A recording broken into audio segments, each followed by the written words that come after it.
My Life and Work, by Henry Ford, in collaboration with Samuel Crowther. Chapter 6. Machines and Men. That which one has to fight hardest against in bringing together a large number of people to do work is excess organization and consequent red tape.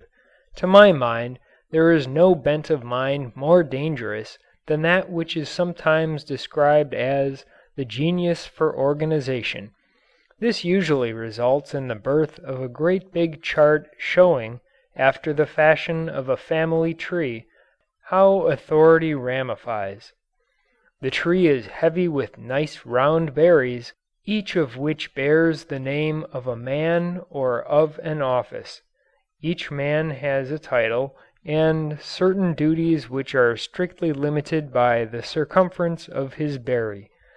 If a straw boss wants to say something to the general superintendent, his message has to go through the sub-foreman, the foreman, the department head, and all the assistant superintendents before, in the course of time, it reaches the general superintendent. Probably by that time what he wanted to talk about is already history. It takes about 6 weeks for the message of a man living in a berry on the lower left-hand corner of the chart to reach the president or chairman of the board, and if it ever does reach one of these august officials, it has by that time gathered to itself about a pound of criticisms, suggestions, and comments. Very few things are ever taken under official consideration until long after the time when they actually ought to have been done. The buck is passed to and fro, and all responsibility is dodged by individuals, following the lazy notion that 2 heads are better than 1. Now a business, in my way of thinking, is not a machine. It is a collection of people who are brought together to do work and not to write letters to one another.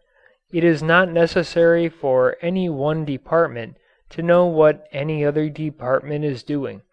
If a man is doing his work, he will not have time to take up any other work. It is the business of those who plan the entire work to see that all of the departments are working properly toward the same end. It is not necessary to have meetings to establish good feeling between individuals or departments. It is not necessary for people to love each other in order to work together. Too much good fellowship may indeed be a very bad thing, for it may lead to one man trying to cover up the faults of another. That is bad for both men. When we are at work we ought to be at work. When we are at play we ought to be at play. There is no use trying to mix the two. The sole object ought to be to get the work done and to get paid for it. When the work is done, then the play can come, but not before. And so the Ford factories and enterprises have no organization, no specific duties attaching to any position, no line of succession or of authority, very few titles, and no conferences. We have only the clerical help that is absolutely required. We have no elaborate records of any kind, and consequently no red tape. We make the individual responsibility complete. The workman is absolutely responsible for his work. The straw boss is responsible for the workmen under him. The foreman is responsible for his group. The department head is responsible for the department. The general superintendent is responsible for the whole factory. Every man has to know what is going on in his sphere.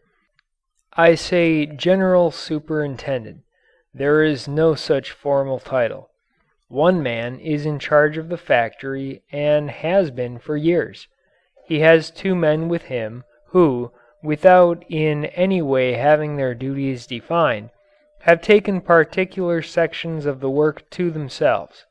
With them are about half a dozen other men in the nature of assistants, but without specific duties.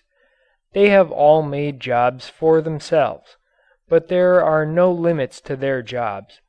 They just work in where they best fit. One man chases stock and shortages. Another has grabbed inspection, and so on. This may seem haphazard, but it is not.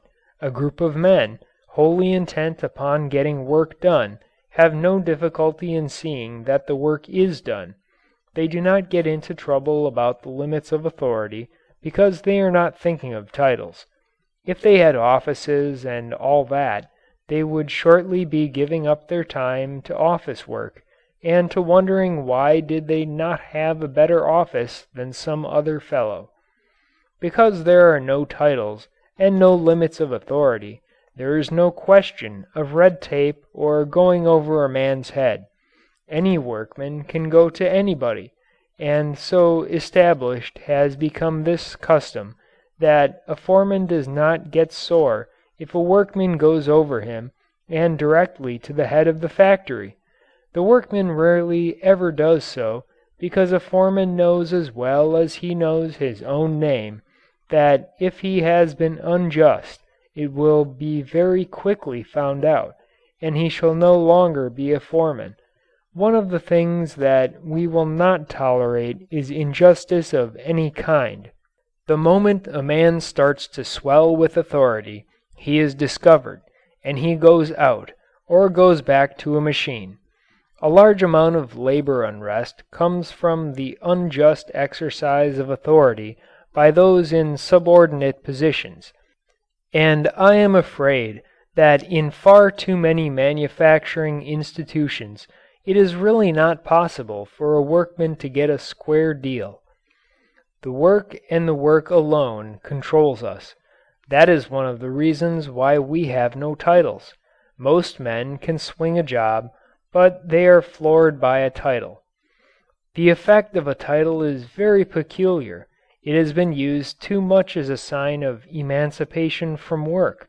It is almost equivalent to a badge bearing the legend, "This man has nothing to do but regard himself as important and all others as inferior." Not only is a title often injurious to the wearer, but it has its effects on others as well. There is perhaps no greater single source of personal dissatisfaction among men than the fact that the title bearers are not always the real leaders.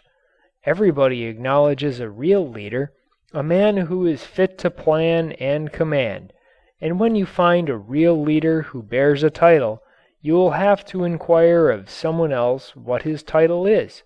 He doesn't boast about it. Titles in business have been greatly overdone and business has suffered. One of the bad features is the division of responsibility according to titles, which goes so far as to amount to a removal altogether of responsibility. Where responsibility is broken up into many small bits and divided among many departments, each department under its own titular head, who in turn is surrounded by a group bearing the nice subtitles, it is difficult to find anyone who really feels responsible. Everyone knows what passing the buck means. The game must have originated in industrial organizations where the departments simply shove responsibility along. The health of every organization depends on every member, whatever his place, feeling that everything that happens to come to his notice relating to the welfare of the business is his own job. Railroads have gone to the devil under the eyes of departments that say, "Oh, that doesn't come under our department. Department X, 100 miles away, has that in charge." There used to be a lot of advice given to officials not to hide behind their titles. The very necessity for the advice showed a condition that needed more than advice to correct it, and the correction is just this: abolish the titles. A few may be legally necessary, a few may be useful in directing the public how to do business with the concern, but for the rest the best rule is simple: get rid of them. As a matter of fact, the record of business in general just now is such as to detract very much from the value of titles. No one would boast of being president of a bankrupt bank. Business on the whole has not been so skillfully steered as to leave much margin for pride in the steersman. The men who bear titles now and are worth anything are forgetting their titles, and are down in the foundation of business looking for the weak spots.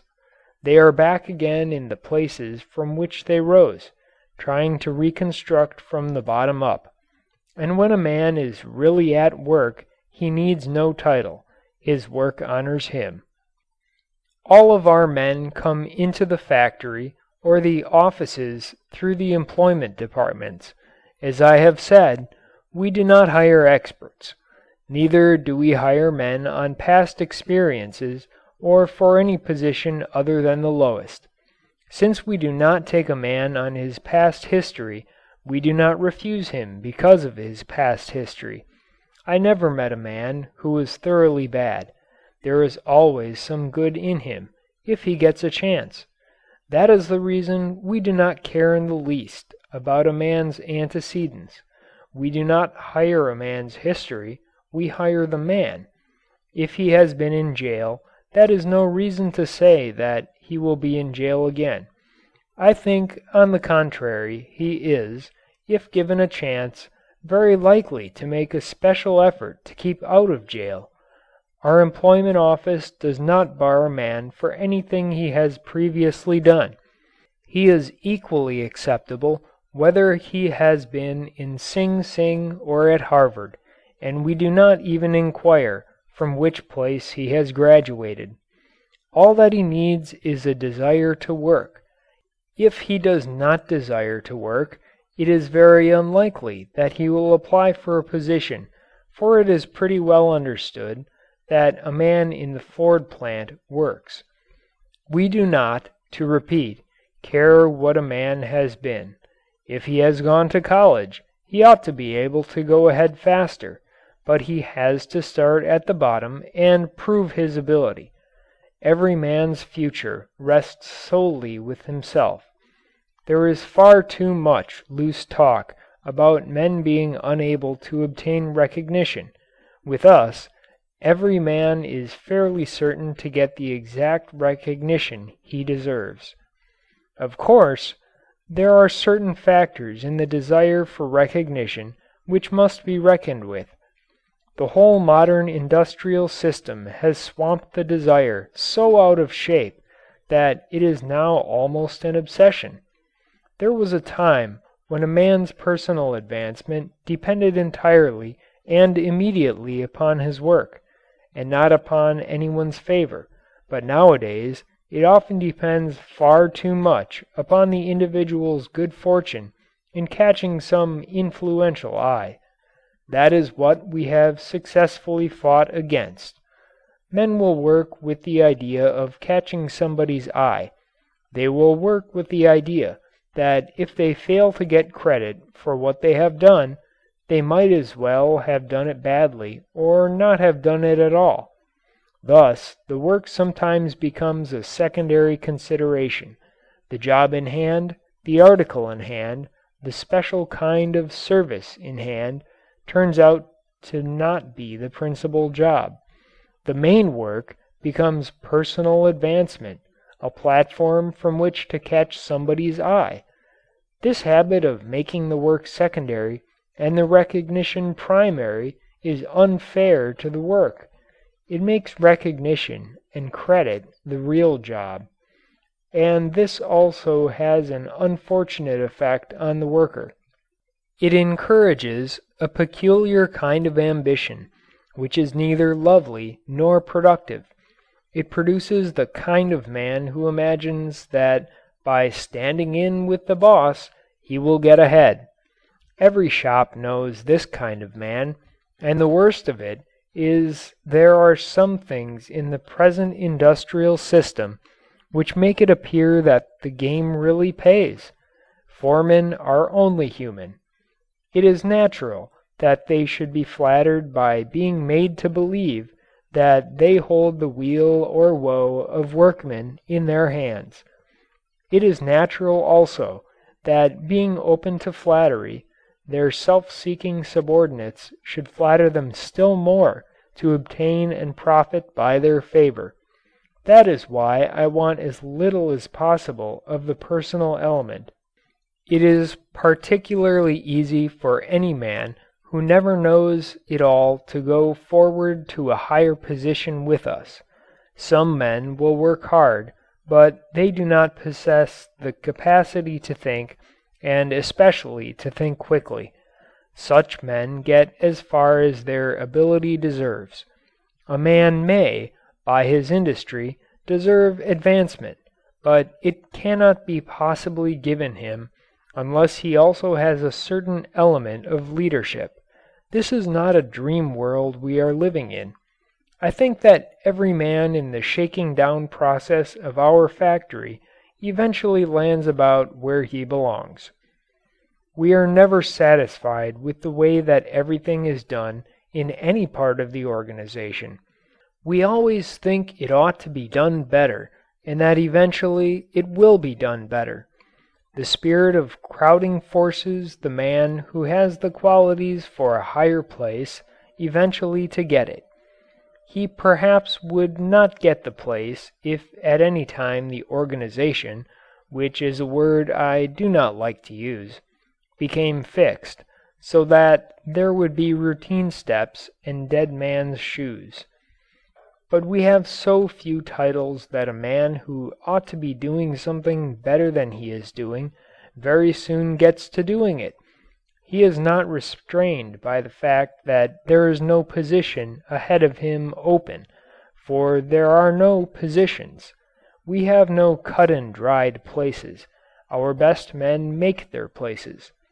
This is easy enough to do, for there is always work, and when you think of getting the work done, instead of finding a title to fit a man who wants to be promoted, then there is no difficulty about promotion. The promotion itself is not formal. The man simply finds himself doing something other than what he was doing and getting more money. All of our people have thus come up from the bottom. The head of the factory started as a machinist.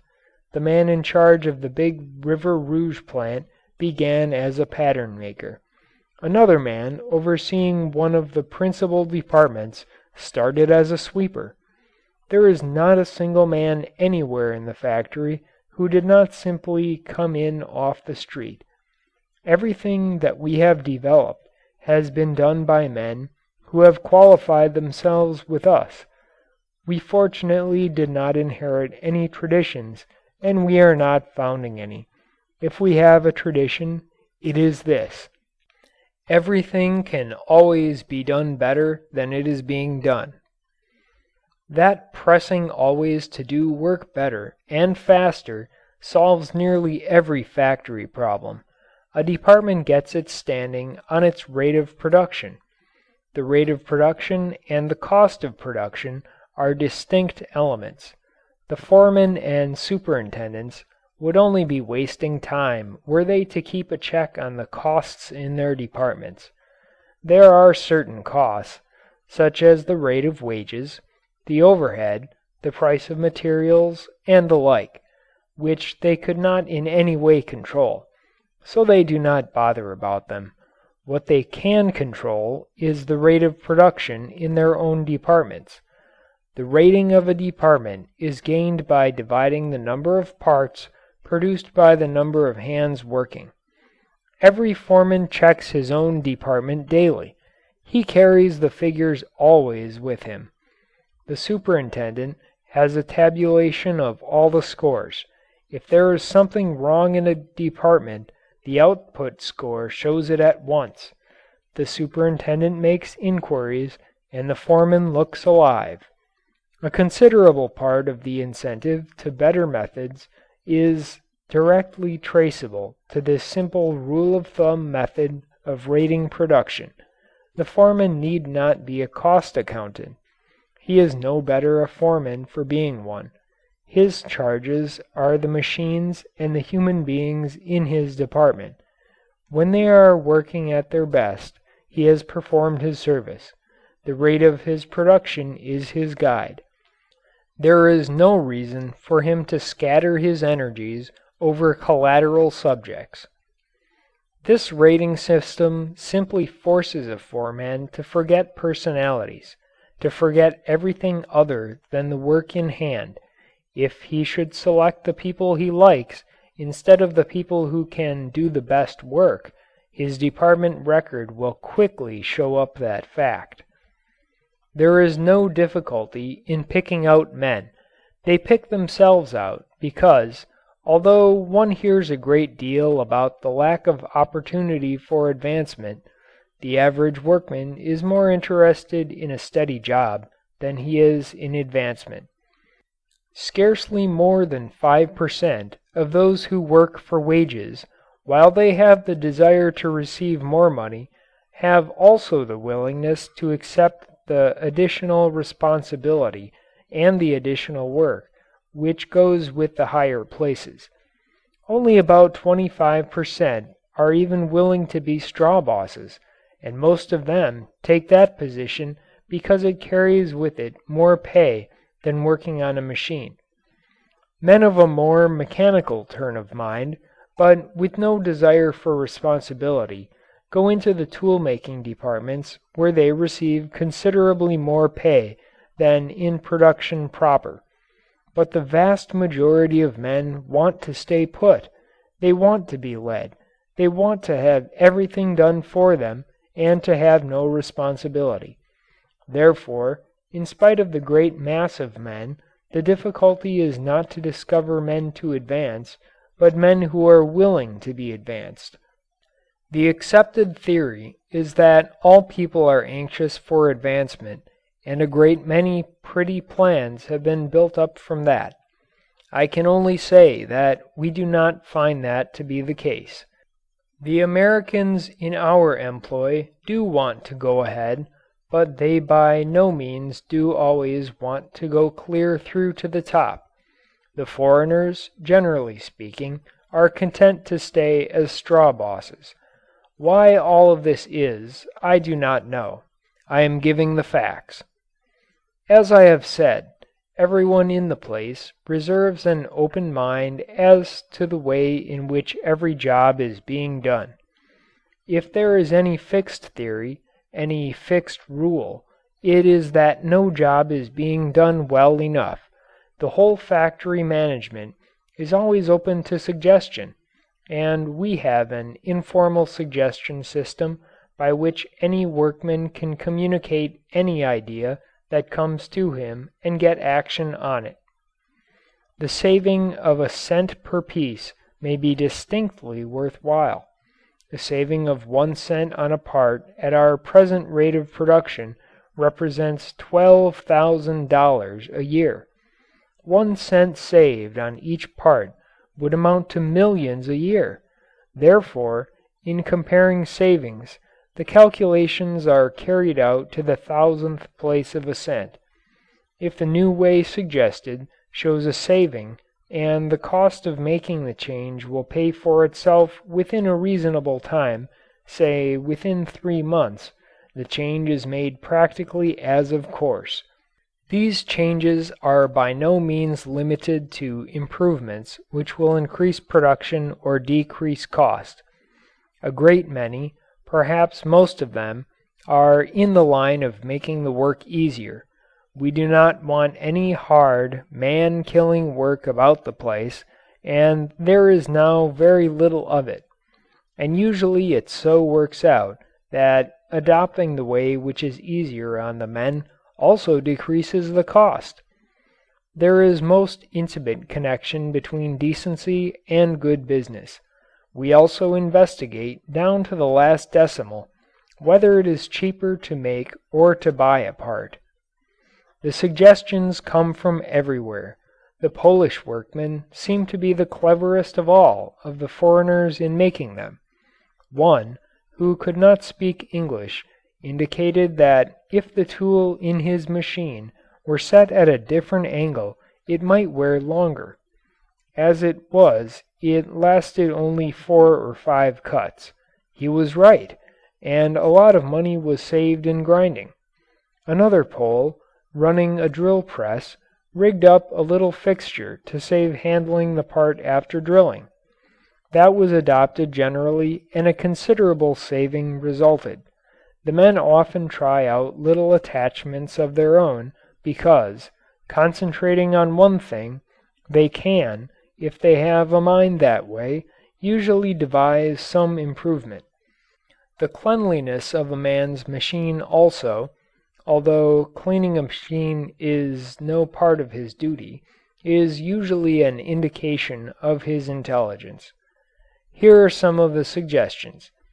A proposal that castings be taken from the foundry to the machine shop on an overhead conveyor saved 70 men in the transport division. There used to be 17 men, and this was when production was smaller. Taking the burrs off gears, and it was a hard, nasty job. A man roughly sketched a special machine. His idea was worked out and the machine built. Now 4 men have several times the output of the 17 men and have no hard work at all to do. Changing from a solid to a welded rod in one part of the chassis effected an immediate saving of about $500,000 a year on a smaller than the present day production. Making certain tubes out of flat sheets instead of drawing them in the usual way effected another enormous saving. The old method of making a certain gear comprised 4 operations and 12% of the steel went into scrap. We now use most of our scrap and eventually we will use it all, but that is no reason for not cutting down on scrap.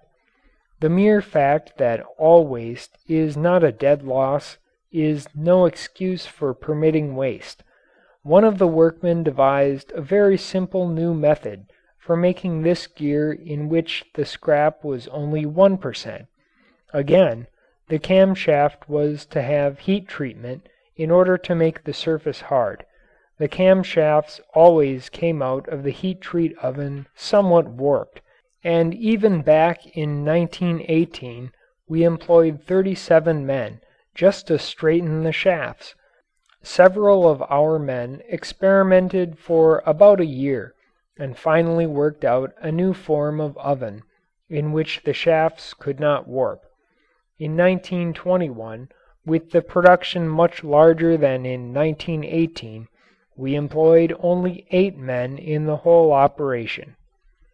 And then there is the pressing to take away the necessity for skill in any job done by anyone. The old-time tool hardener was an expert. He had to judge the heating temperatures. It was a hit or miss operation. The wonder is that he hit so often. The heat treatment in the hardening of steel is highly important, providing one knows exactly the right heat to apply. That cannot be known by rule of thumb. It has to be measured. We introduced a system by which the man at the furnace has nothing at all to do with the heat. He does not see the pyrometer, the instrument which registers the temperature. Colored electric lights give him signals. None of our machines is ever built haphazardly. The idea is investigated in detail before a move is made. Sometimes wooden models are constructed, or again the parts are drawn to full size on a blackboard. We are not bound by precedent, but we leave nothing to luck, and we have yet to build a machine that will not do the work for which it was designed. About 90% of all experiments have been successful. Whatever expertness in fabrication that has developed has been due to men. I think that if men are unhampered and they know that they are serving, they will always put all of mind and will into even the most trivial of tasks. End of chapter 6. Chapter 7. The Terror of the Machine. Repetitive labor, the doing of one thing over and over again, and always in the same way, is a terrifying prospect to a certain kind of mind. It is terrifying to me. I could not possibly do the same thing day in and day out, but to other minds, perhaps I might say to the majority of minds, repetitive operations hold no terrors. In fact, to some types of mind, thought is absolutely appalling. To them, the ideal job is one where the creative instinct needs not be expressed.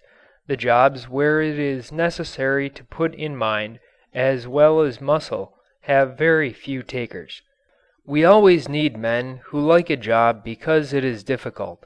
The average worker, I am sorry to say, wants a job in which he does not have to put forth much physical exertion. Above all, he wants a job in which he does not have to think. Those who have what might be called the creative type of mind and who thoroughly abhor monotony are apt to imagine that all other minds are similarly restless and therefore to extend quite unwanted sympathy to the laboring man who day in and day out performs almost exactly the same operation. When you come right down to it, most jobs are repetitive. A businessman has a routine that he follows with great exactness. The work of a bank president is nearly all routine. The work of under-officers and clerks in a bank is purely routine. Indeed, for most purposes and most people, it is necessary to establish something in the way of a routine and to make most motions purely repetitive. Otherwise, the individual will not get enough done to be able to live off his own exertions. There is no reason why any one with a creative mind should be at a monotonous job, for everywhere the need for creative men is pressing. There will never be a dearth of places for skilled people, but we have to recognize that the will to be skilled is not general, and even if the will be present, then the courage to go through with the training is absent.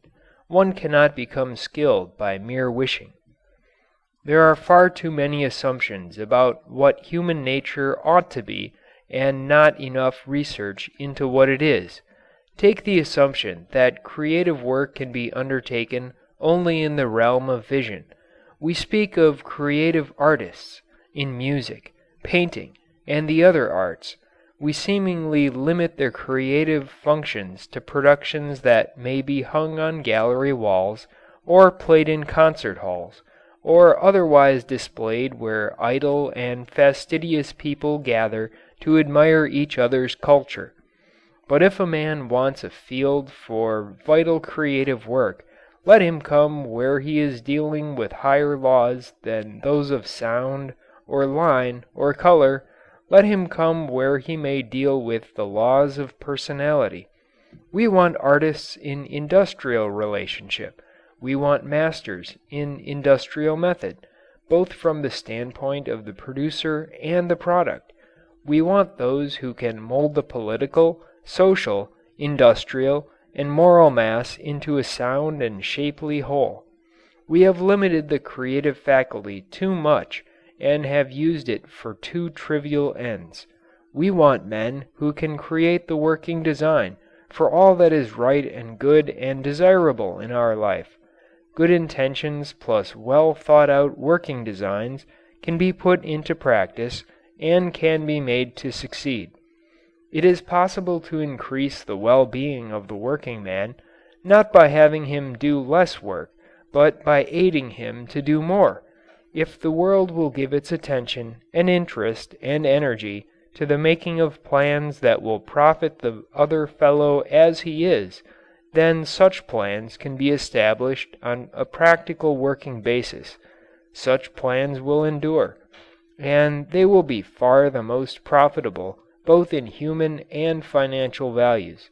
What this generation needs is a deep faith, a profound conviction in the practicability of righteousness, justice, and humanity in industry.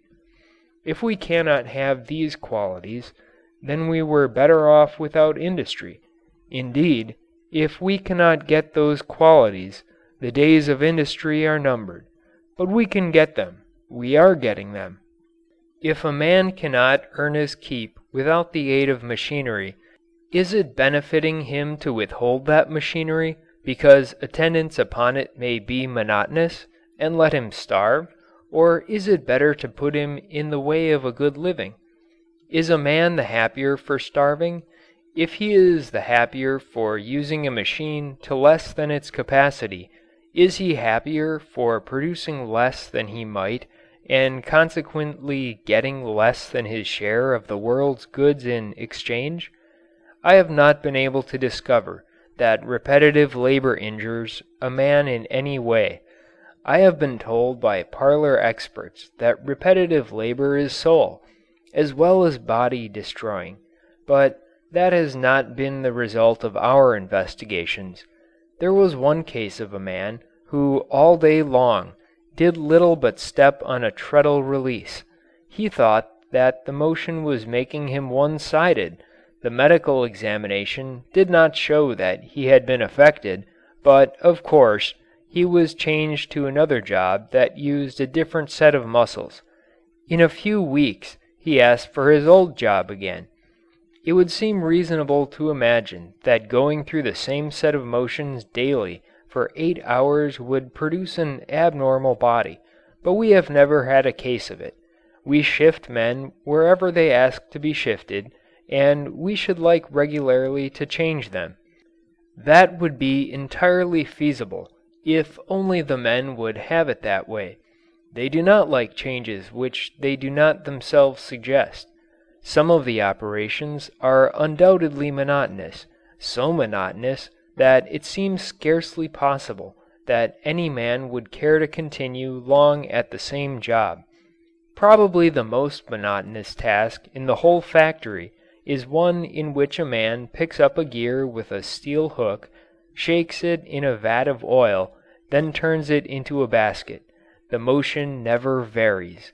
The gears come to him always in exactly the same place, he gives each one the same number of shakes, and he drops it into a basket which is always in the same place. No muscular energy is required, no intelligence is required. He does little more than wave his hands gently to and fro. The steel rod is so light. Yet the man on that job has been doing it for 8 solid years. He has saved and invested his money until now he has about $40,000, and he stubbornly resists every attempt to force him into a better job. The most thorough research has not brought out a single case of a man's mind being twisted or deadened by the work. The kind of mind that does not like repetitive work does not have to stay in it. The work in each department is classified according to its desirability and skill into classes A, B, and C, each class having anywhere from 10 to 30 different operations. A man comes directly from the employment office to Class C. As he gets better, he goes into Class B, and so on into Class A, and out of Class A into tool making or some supervisory capacity. It is up to him to place himself. If he stays in production, it is because he likes it. In a previous chapter, I noted that no one applying for work is refused on account of physical condition. This policy went into effect on January 12, 1914, at the time of setting the minimum wage at $5 a day and the working day at 8 hours. It carried with it the further condition that no one should be discharged on account of physical condition, except, of course, in the case of contagious disease.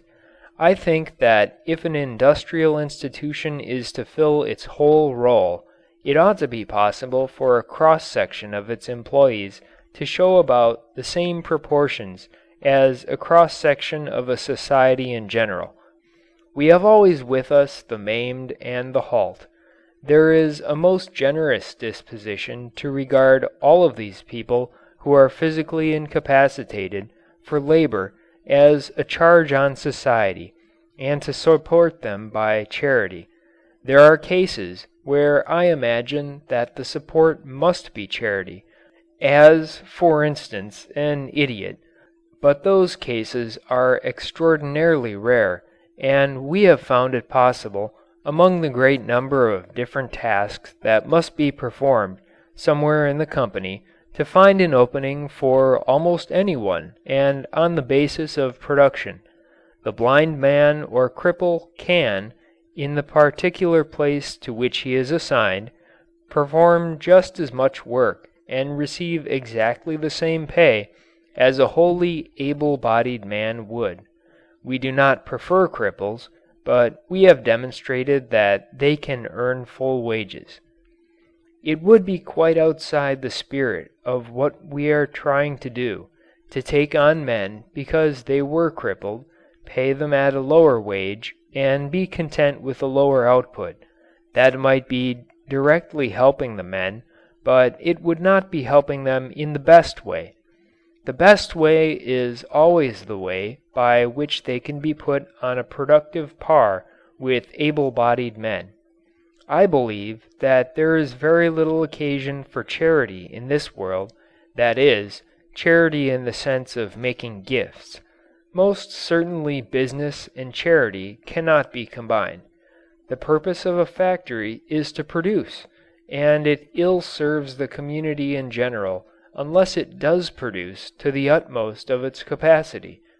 We are too ready to assume, without investigation, that the full possession of faculties is a condition requisite to the best performance of all jobs.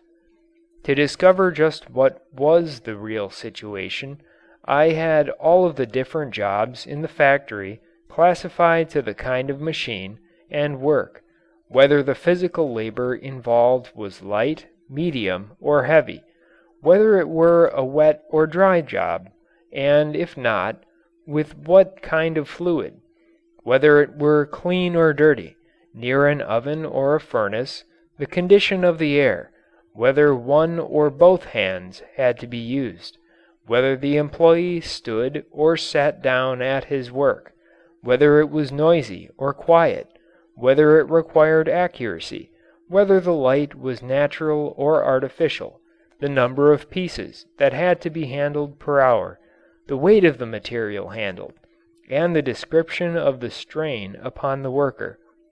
It turned out at the time of the inquiry that there were then 7,882 different jobs in the factory.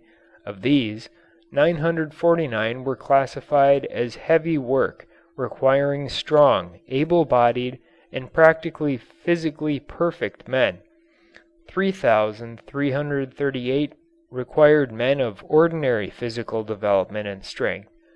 The remaining 3,595 jobs were disclosed as requiring no physical exertion and could be performed by the slightest, weakest sort of men. In fact, most of them could be satisfactorily filled by women or older children. The lightest jobs were again classified to discover how many of them required the use of full faculties, and we found that 670 could be filled by legless men, 2,637 by one-legged men, 2 by armless men, 715 by one-armed men, and 10 by blind men. Therefore, out of 7,882 kinds of jobs, 4,034, although some of them required strength, did not require full physical capacity. That is, developed industry can provide wage for work for a higher average of standard men than are ordinarily included in any normal community. If the jobs in any one industry or, say, any one factory were analyzed as ours have been analyzed, the proportion might be very different. Yet I am quite sure that if work is sufficiently subdivided to the point of highest economy, there will be no dearth of places in which the physically incapacitated can do a man's job and get a man's wage.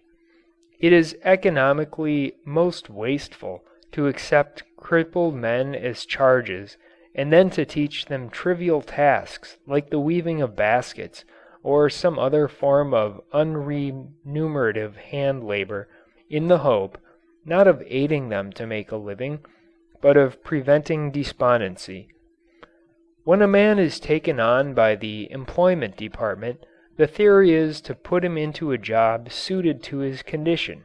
If he is already at work and he does not seem able to perform the work, or if he does not like his work, he is given a transfer card, which he takes up to the transfer department, and after an examination he is tried out in some other work more suited to his condition or disposition. Those who are below the ordinary physical standards are just as good workers, rightly placed, as those who are above. For instance, a blind man was assigned to the stock department to count bolts and nuts for shipment to branch establishments. 2 other able-bodied men were already employed on this work. In 2 days, the foreman sent a note to the transfer department releasing the able-bodied men because the blind man was able to do not only his own work, but also the work that had formerly been done by the sound men. This salvage can be carried further. It is usually taken for granted that when a man is injured he is simply out of the running and should be paid an allowance. But there is always a period of convalescence, especially in fracture cases, where the man is strong enough to work, and indeed, by that time usually anxious to work, for the largest possible accident allowance can never be as great as a man's wage. If it were, then a business would simply have an additional tax put on it, and that tax would show up in the cost of the product. There would be less buying of the product, and therefore less work for somebody. That is an inevitable sequence that must always be borne in mind. We have experimented with bedridden men, men who were able to sit up. We put black oilcloth covers or aprons over the beds and set the men to work screwing nuts on small bolts. This is a job that has to be done by hand and on which 15 or 20 men are kept busy in the magneto department. The men in the hospital could do it just as well as the men in the shop, and they were able to receive their regular wages. In fact, their production was about 20%, I believe, above the usual shop production. No man had to do the work unless he wanted to, but they all wanted to. It kept time from hanging on their hands. They slept and ate better and recovered more rapidly. No particular consideration has to be given to deaf and dumb employees. They do their work 100%. The tubercular employees, and there are usually about 1,000 of them, mostly work in the material salvage department. Those cases which are considered contagious work together in an especially constructed shed. The work of all of them is largely out of doors. At the time of the last analysis of employed, there were 9,563 substandard men. Of these, 123 had crippled or amputated arms, forearms, or hands. 1 had both hands off. There were 4 totally blind men, 207 blind in one eye, 253 with one eye nearly blind, 37 deaf and dumb, 60 epileptics, 4 with both legs or feet missing, 234 with one foot or leg missing. The others had minor impediments. The length of time required to become proficient in the various occupations is about as follows. 43% of all the jobs require not over 1 day of training, 36% require from 1 day to 1 week, 6% require from 1 to 2 weeks, 14% require from 1 month to 1 year, 1% require from 1 to 6 years. The last jobs require great skill. as in tool making and die sinking. The discipline throughout the plant is rigid. There are no petty rules, and no rules the justice of which can reasonably be disputed. The injustice of arbitrary discharge is avoided by confining the right of discharge to the employment manager, and he rarely exercises it. The year 1919 is the last on which statistics were kept. In that year, 30,155 changes occurred. Of those, 10,334 were absent more than 10 days without notice and therefore dropped, because they refused the job assigned or, without giving cause, demanded a transfer. 3,702 were let go. A refusal to learn English in the school provided accounted for 38 more. 108 enlisted. About 3,000 were transferred to other plants. Going home, going into farming or business accounted for about the same number. 82 women were discharged because their husbands were working. We do not employ married women whose husbands have jobs. Out of the whole lot, only 80 were flatly discharged, and the causes were misrepresentation 56, by order of Educational Department 20, and undesirable 4. We expect the men to do what they are told. The organization is so highly specialized and one part is so dependent upon another that we could not for a moment consider allowing men to have their own way. Without the most rigid discipline we would have the utmost confusion. I think it should not be otherwise in industry. The men are there to get the greatest possible amount of work done and to receive the highest possible pay. If each man were permitted to act in his own way, production would suffer, and therefore pay would suffer. Anyone who does not like to work in our way may always leave. The company's conduct toward the men is meant to be exact and impartial. It is naturally to the interest both of the foremen and of the department heads that the releases from their departments should be few. The workman has a full chance to tell his story if he has been unjustly treated. He has full recourse. Of course, it is inevitable that injustices occur. Men are not always fair with their fellow workmen. Defective human nature obstructs our good intentions now and then. The foreman does not always get the idea or misapplies it, but the company's intentions are as I have stated, and we use every means to have them understood. It is necessary to be most insistent in the matter of absences. A man may not come or go as he pleases. He may always apply for leave to the foreman, but if he leaves without notice, then, on his return, the reasons for his absence are carefully investigated and are sometimes referred to the medical department. If his reasons are good, he is permitted to resume work. If they are not good, he may be discharged. On hiring a man, the only data taken concerns his name, his address, his age, whether he is married or single, the number of his dependents, whether he has ever worked for the Ford Motor Company, and the condition of his sight and his hearing.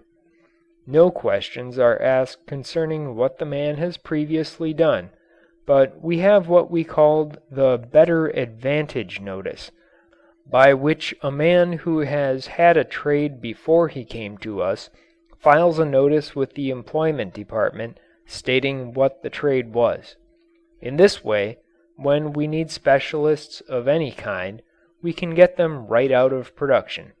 This is also one of the avenues by which tool makers and molders quickly reach the higher positions. I once wanted a Swiss watch maker. The cards turned one up. He was running a drill press. The heat treat department wanted a skilled fire bricklayer. He was also found on a drill press. He is now a general inspector. There is not much personal contact. The men do their work and go home.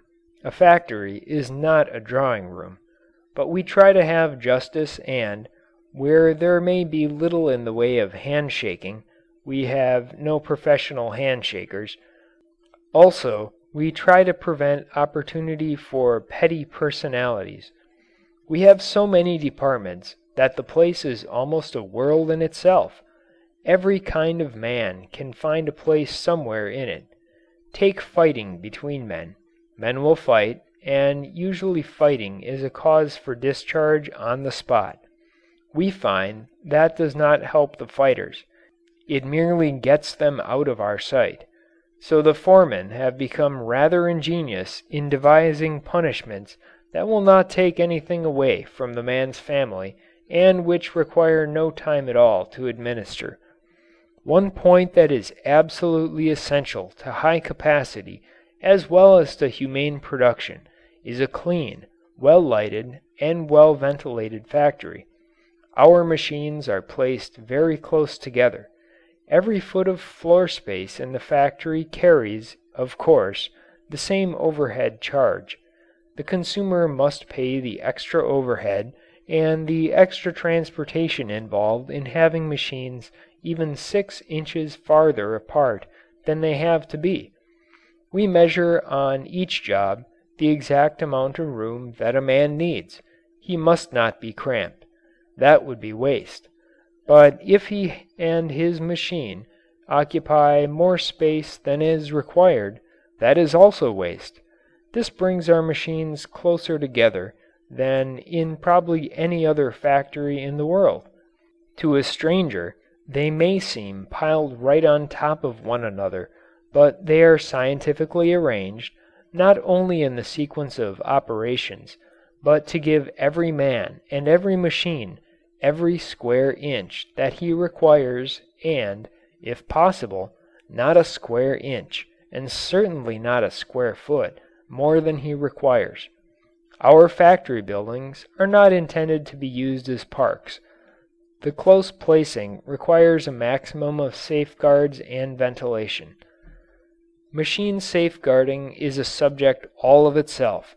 We do not consider any machine, no matter how efficiently it may turn out its work, as a proper machine unless it is absolutely safe. We have no machines that we consider unsafe, but even at that, a few accidents will happen.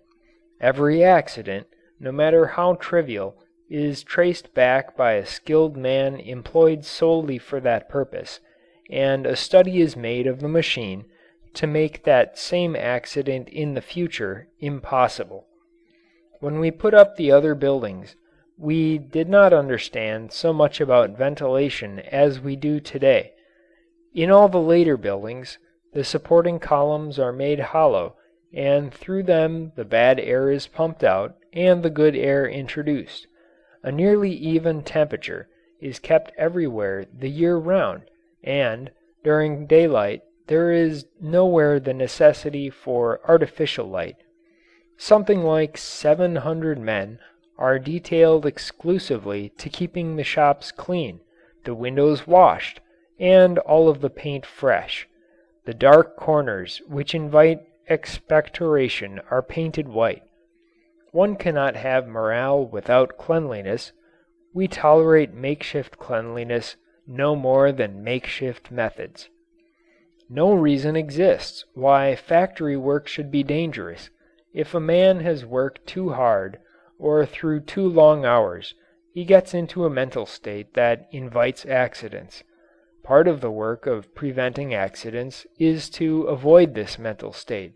Part is to prevent carelessness, and part is to make machinery absolutely foolproof. The principal causes of accidents, as they are grouped by the experts, are 1. Defective structures. 2.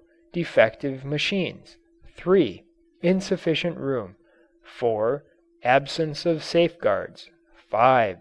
Unclean conditions. 6. Bad lights. 7.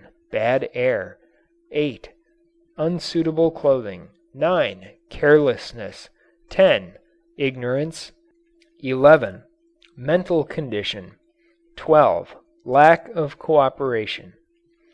The questions of defective structures, defective machinery, insufficient room, unclean conditions, bad light, bad air, the wrong mental condition, and the lack of cooperation are easily disposed of. None of the men work too hard. The wages settle 9/10 of the mental problems, and construction gets rid of the others. We have, then, to guard against unsuitable clothing, carelessness, and ignorance, and to make everything we have foolproof. This is more difficult where we have belts. In all of our new construction, each machine has its individual electric motor, but in the older construction we had to use belts. Every belt is guarded. Over the automatic conveyors are placed bridges so that no man has to cross at a dangerous point. Wherever there is a possibility of flying metal, the workman is required to wear goggles, and the chances are further reduced by surrounding the machine with netting.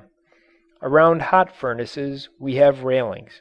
There is nowhere an open part of a machine in which clothing can be caught. All the aisles are kept clear. The starting switches of draw presses are protected by big red tags which have to be removed before the switch can be turned. This prevents the machine being started thoughtlessly. Workmen will wear unsuitable clothing, ties that may be caught in a pulley, flowing sleeves, and all manner of unsuitable articles. The bosses have to watch for that, and they catch most of the offenders. New machines are tested in every way before they are permitted to be installed. As a result, we have practically no serious accidents. Industry needs not exact a human toll. End of Chapter 7. Chapter 8. Wages. There is nothing to running a business by custom, to saying, I pay the going rate of wages. The same man would not so easily say, I have nothing better or cheaper to sell than anyone has.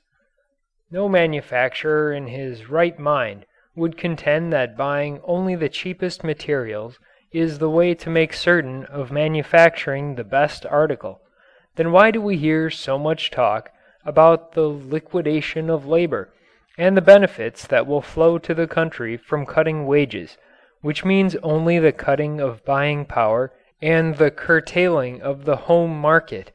What good is industry if it be so unskillfully managed as not to return a living to everyone concerned? No question is more important than that of wages. Most of the people of the country live on wages. The scale of their living, the rate of their wages, determines the prosperity of the country. Throughout all the forward industries we now have a minimum wage of $6 a day. We used to have a minimum of $5. Before that we paid whatever it was necessary to pay. It would be bad morals to go back to the old market rate of paying, but also it would be the worst sort of bad business. First get at the relationships. It is not usual to speak of an employee as a partner, and yet what else is he? Whenever a man finds the management of a business too much for his own time or strength, he calls in assistants to share the management with him. Why, then, if a man finds the production part of a business too much for his own hands, should he deny the title of partner to those who come in and help him produce? Every business that employs more than one man is a kind of partnership.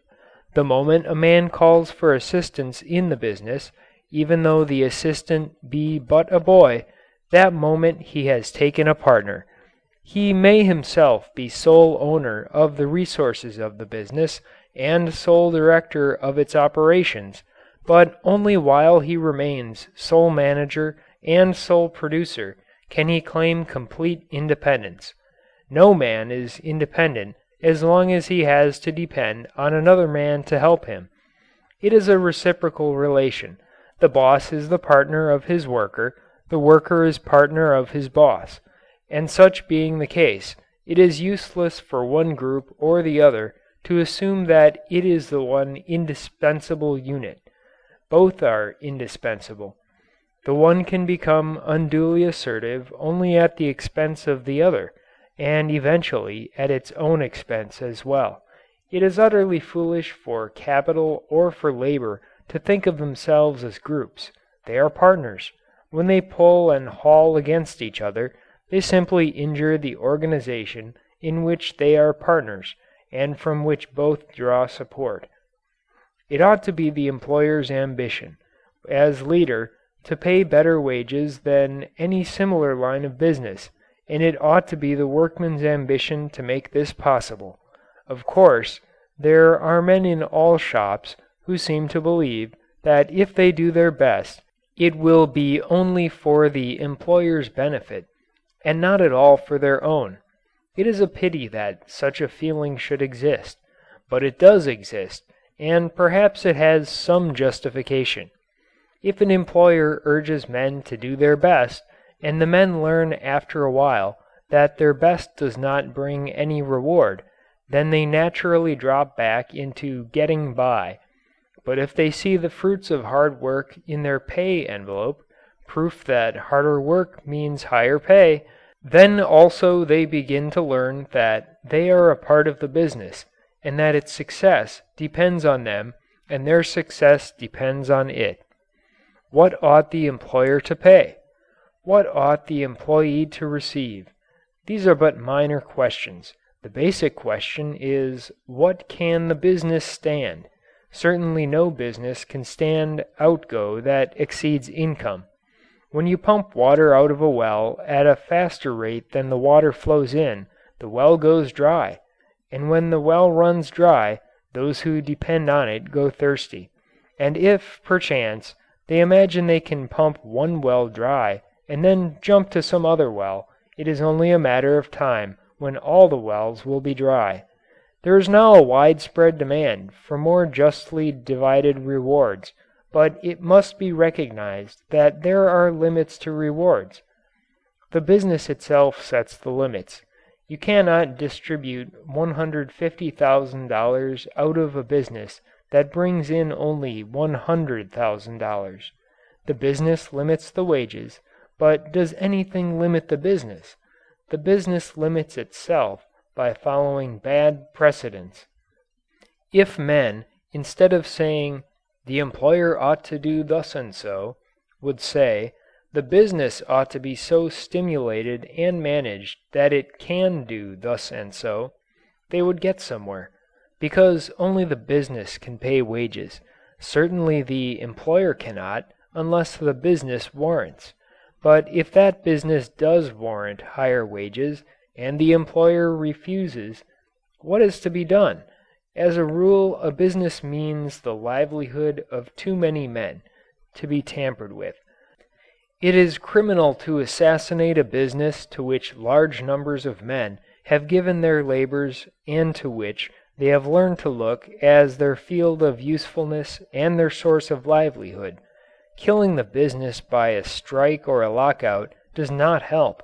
The employer can gain nothing by looking over the employees and asking himself, "How little can I get them to take?"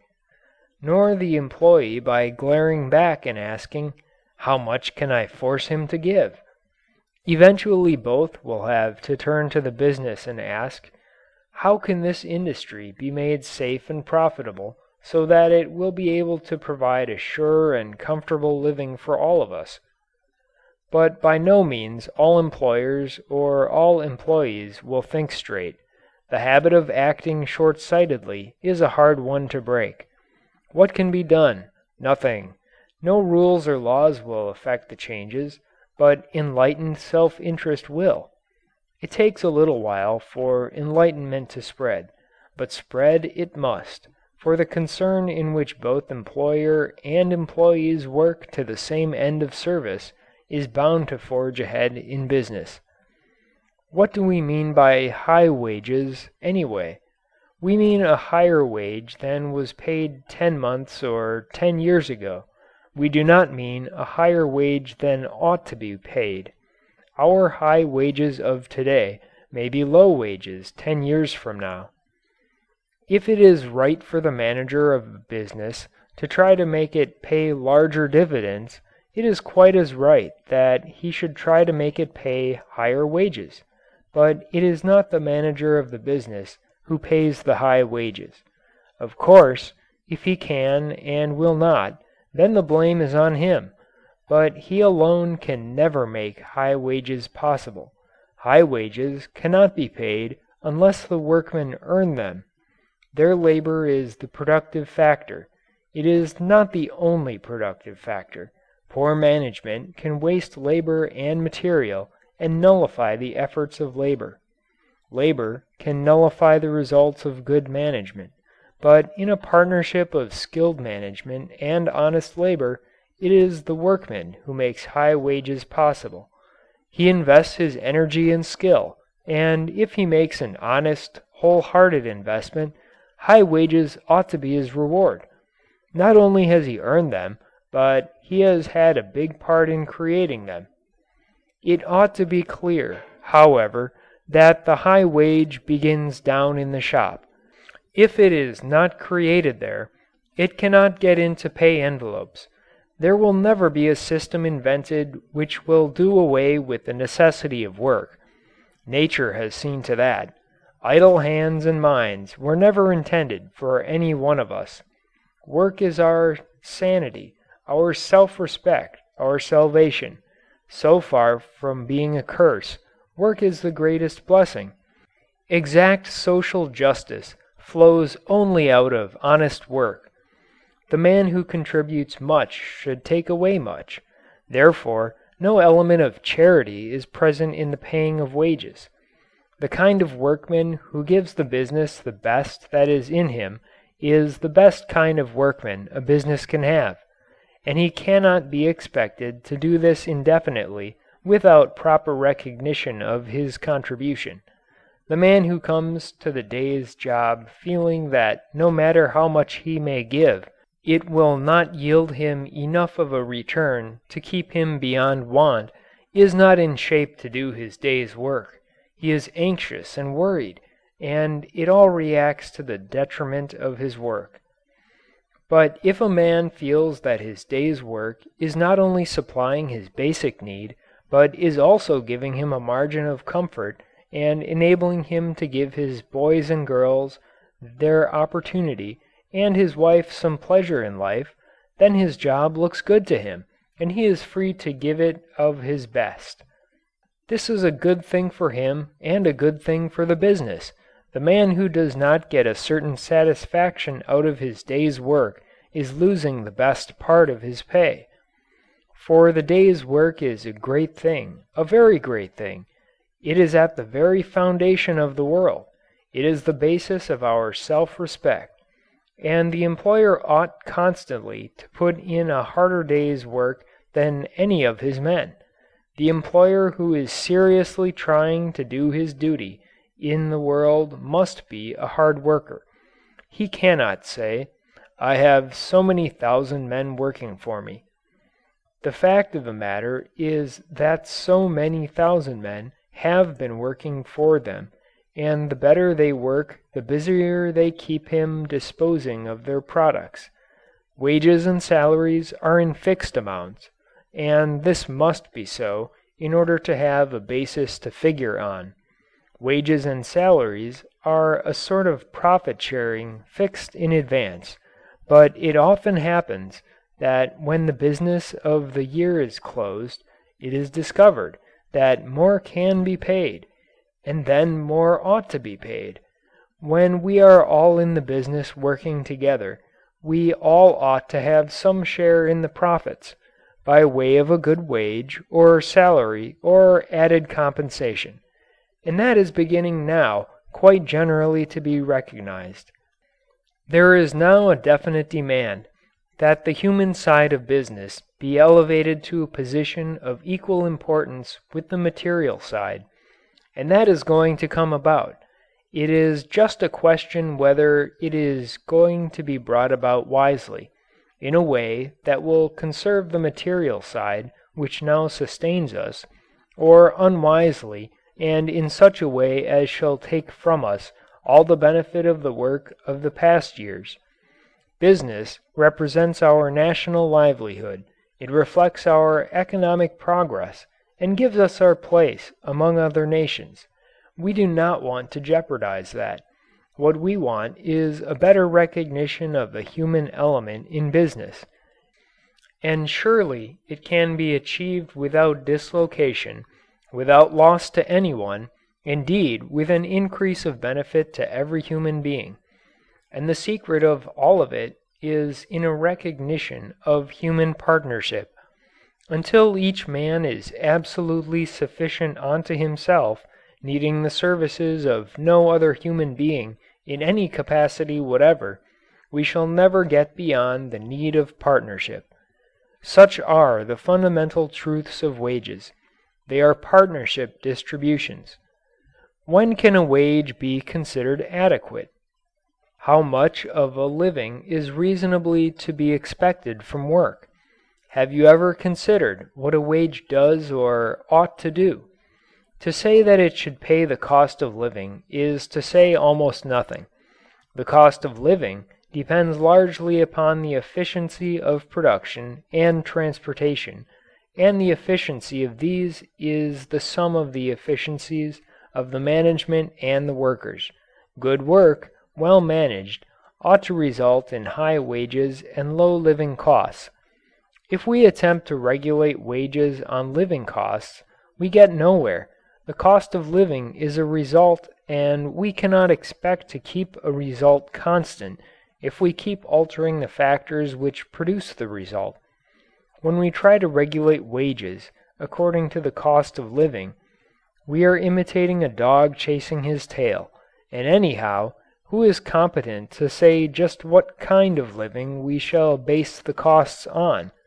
Let us broaden our view and see what a wage is to the workman, and what it ought to be. The wage carries all the worker's obligations outside the shop. It carries all that is necessary in the way of service and management inside the shop. The day's productive work is the most valuable mine of wealth that has ever been opened. Certainly it ought to bear not less than all the worker's outside obligations, and certainly it ought to be made to take care of the worker's sunset days when labor is no longer possible to him, and should be no longer necessary. And if it is made to do even these, industry will have to be adjusted to a schedule of production, distribution, and reward, which will stop the leaks into the pockets of men who do not assist in production. In order to create a system which shall be as independent of the good will of benevolent employers as of the ill will of selfish ones, we shall have to find a basis in the actual facts of life itself. It costs just as much physical strength to turn out a day's work when wheat is $1 a bushel as when wheat is $2.50 a bushel. Eggs may be 12 cents a dozen or 90 cents a dozen. What difference does it make in the units of energy a man uses in a productive day's work? If only the man himself were concerned, the cost of his maintenance and the profit he ought to have would be a simple matter. But he is not just an individual. He is a citizen, contributing to the welfare of the nation. He is a householder. He is perhaps a father with children who must be reared to usefulness on what he is able to earn. We must reckon with all these facts. How are you going to figure the contribution of the home to the day's work? You can pay the man for his work, but how much does that work owe to his home? How much to his position as a citizen? How much to his position as a father? One man does the work in the shop, but his wife does the work in the home. The shop must pay them both.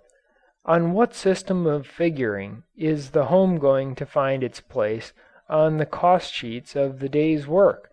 Is the man's own livelihood to be regarded as the cost? And is his ability to have a home and family the profit? Is the profit on a day's work to be computed on a cash basis only, measured by the amount a man has left over after his own and his family's wants are all supplied? Or are all these relationships to be considered strictly under the head of cost, and the profit to be computed entirely outside of them? That is, after having supported himself and family, clothed them, housed them, educated them, given them the privileges incident to their standard of living, ought there to be provision made for still something more in the way of savings profit? And are all properly chargeable to the day's work? I think they are. Otherwise, we will have the hideous prospect of little children and their mothers being forced out to work. These are questions which call for accurate observation and computation. Perhaps there is no one item connected with our economic life that would surprise us more than a knowledge of just what burdens the day's work.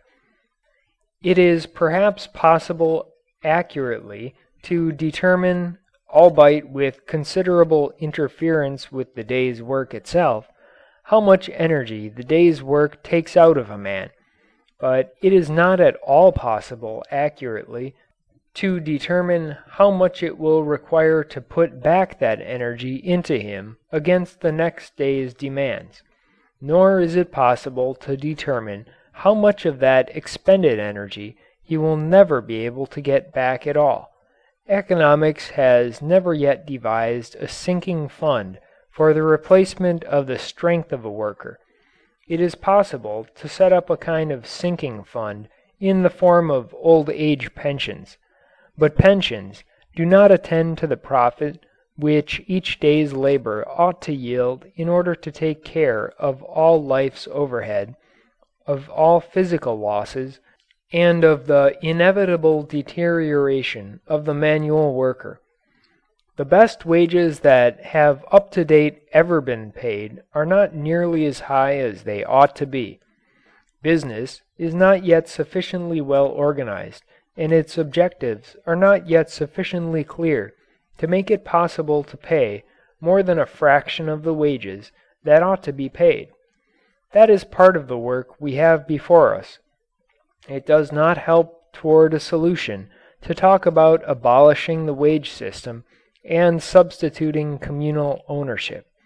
The wage system is the only one that we have under which contributions to production can be rewarded according to their worth. Take away the wage measure, and we shall have universal injustice. Perfect the system, and we may have universal justice. I have learned through the years a good deal about wages.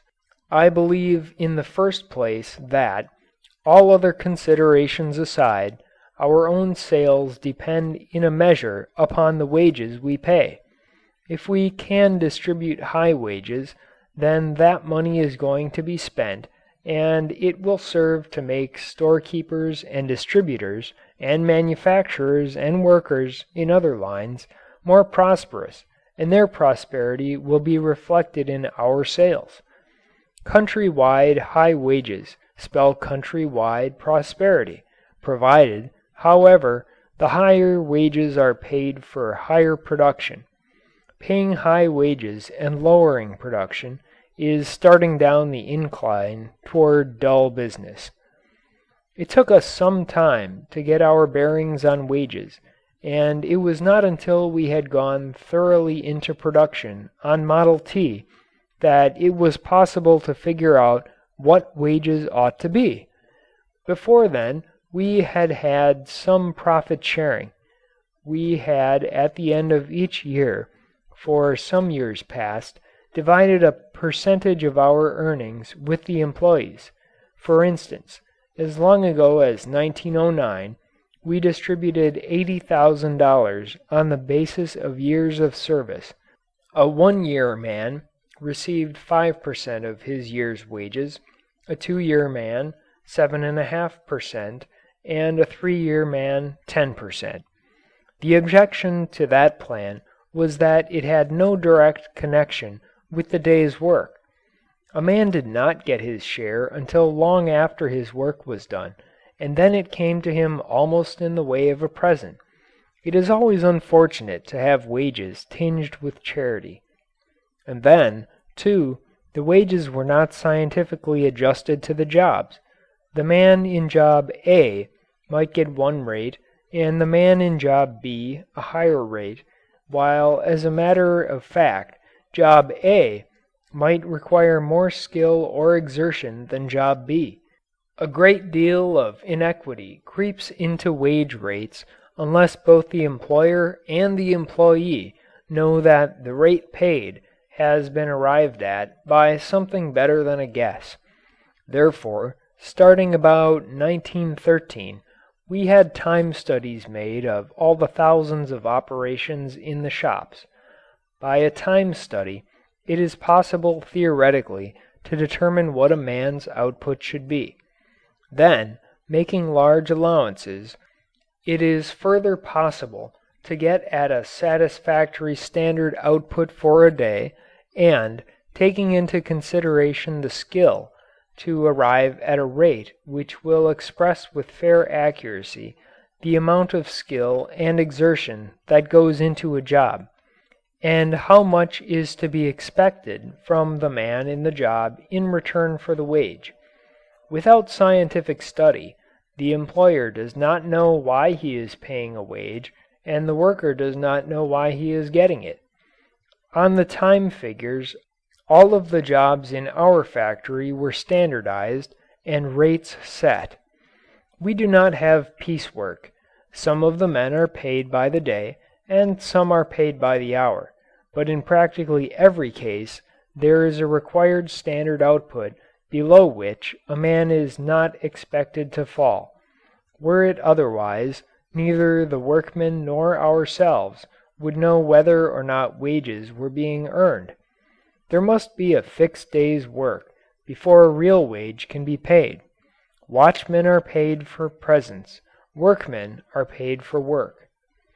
Having these facts in hand, we announced and put into operation in January 1914 a kind of profit-sharing plan in which the minimum wage for any class of work and under certain conditions was $5 a day.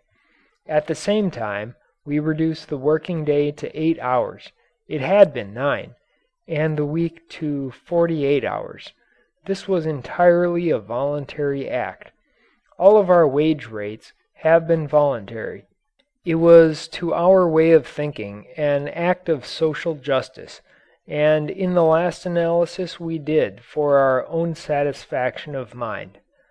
There is a pleasure in feeling that you have made others happy, that you have lessened in some degree the burdens of your fellow men, that you have provided a margin out of which may be had pleasure and saving. Goodwill is one of the few really important assets of life. A determined man can win almost anything that he goes after, but unless, in his getting, he gains goodwill, he has not profited much. There was, however, no charity in any way involved. That was not generally understood. Many employers thought we were just making the announcement because we were prosperous and wanted advertising as they condemned us because we were upsetting standards, violating the custom of paying a man the smallest amount he would take. There is nothing to such standards and customs. They have to be wiped out. Some day they will be. Otherwise we cannot abolish poverty. We made the change not merely because we wanted to pay higher wages and thought we could pay them. We wanted to pay these wages so that the business would be on a lasting foundation. We were not distributing anything. We were building for the future. A low-wage business is always insecure. Probably few industrial announcements have created a more world-wide comment than did this one. and hardly any one got the facts quite right. Workmen quite generally believed that they were going to get $5 a day regardless of what work they did.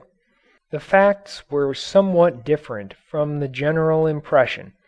The plan was to distribute profits, but instead of waiting until the profits had been earned, to approximate them in advance and to add to them, under certain conditions, to the wages of those persons who had been in the employ of the company for 6 months or more. It was classified participation among three classes of employees. 1. Married men living with and taking good care of their families. 2. Single men over 22 years of age who are of proved thrifty habits. 3. Young men under 22 years of age and women who are the sole support of some next of kin. A man was first to be paid his just wages, which were then on an average of about 15% above the usual market wage. He was then eligible to a certain profit. His wages plus his profit were calculated to give a minimum daily income of $5. The profit-sharing rate was divided on an hour basis and was credited to the hourly wage rate so as to give those receiving the lowest hourly rate the largest proportion of profits. It was paid every 2 weeks with the wages. For example, a man who received 34 cents an hour had a profit rate of 28½ cents an hour, which would give him a daily income of $5.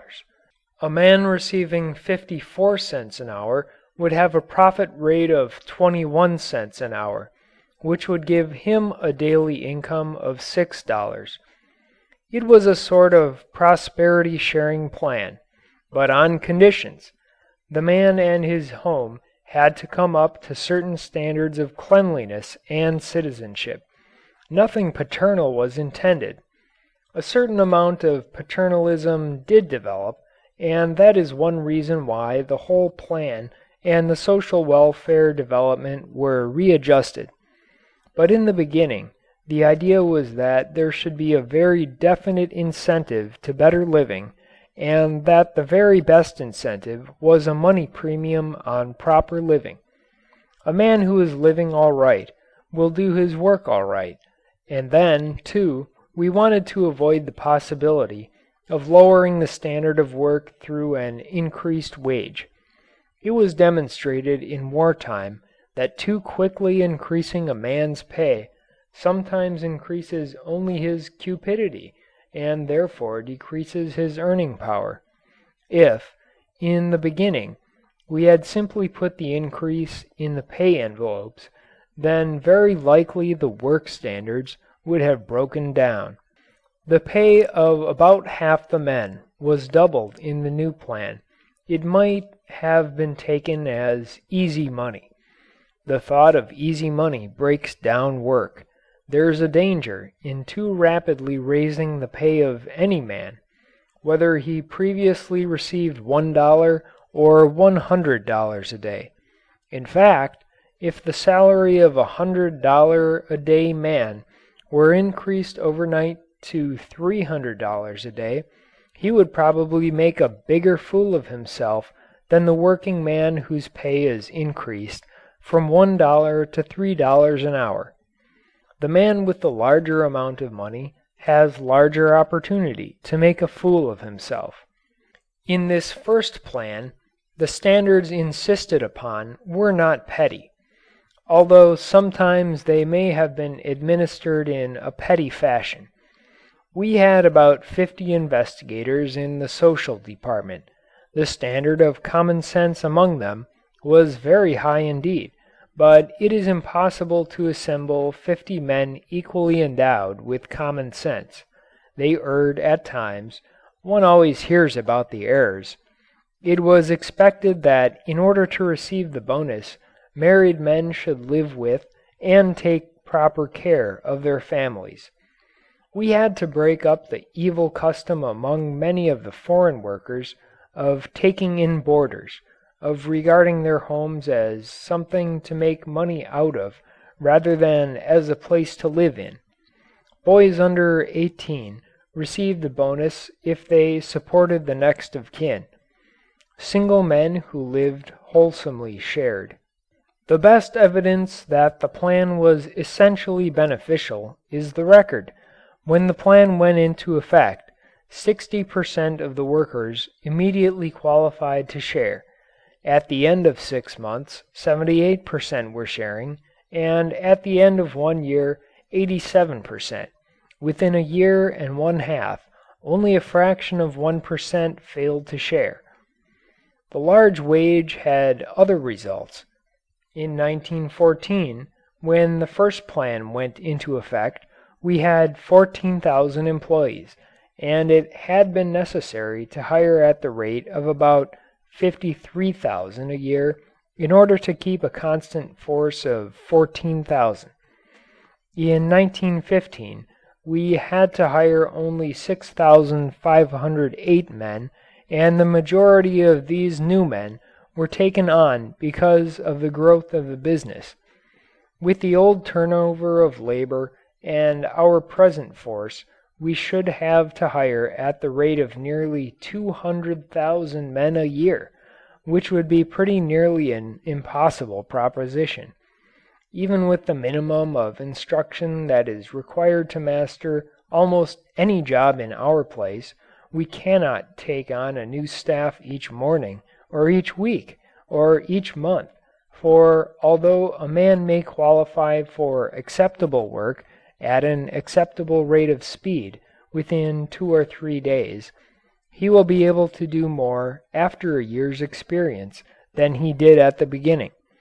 The matter of labor turnover has not since bothered us. It is rather hard to give exact figures because when we are not running to capacity, we rotate some of the men in order to distribute the work among the greatest number. This makes it hard to distinguish between the voluntary and involuntary exits. Today, we keep no figures. We now think so little of our turnover that we do not bother to keep records. As far as we know, the turnover is somewhere between 3% and 6% a month. We have made changes in the system, but we have not deviated from this principle. If you expect a man to give his time and energy, fix his wages so that he will have no financial worries. It pays. Our profits, after paying good wages and a bonus, which bonus used to run around 10 millions a year before we changed the system, show that paying good wages is the most profitable way of doing business. There were objections to the bonus on conduct method of paying wages. It tended toward paternalism. Paternalism has no place in industry. Welfare work that consists in prying into employees' private concerns is out of date. Men need counsel and men need help, oftentimes special help, and all this ought to be rendered for decency's sake. But the broad workable plan of investment and participation will do more to solidify industry and strengthen organization than will any social work on the outside.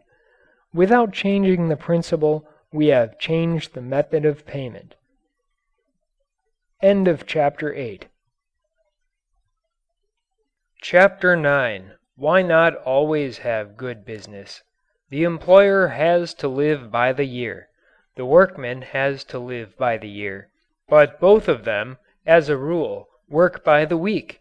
They get an order or a job when they can and at the price they can. During what is called a prosperous time, orders and jobs are plentiful. During a dull season, they are scarce. Business is always either feasting or fasting, and is always either good or bad.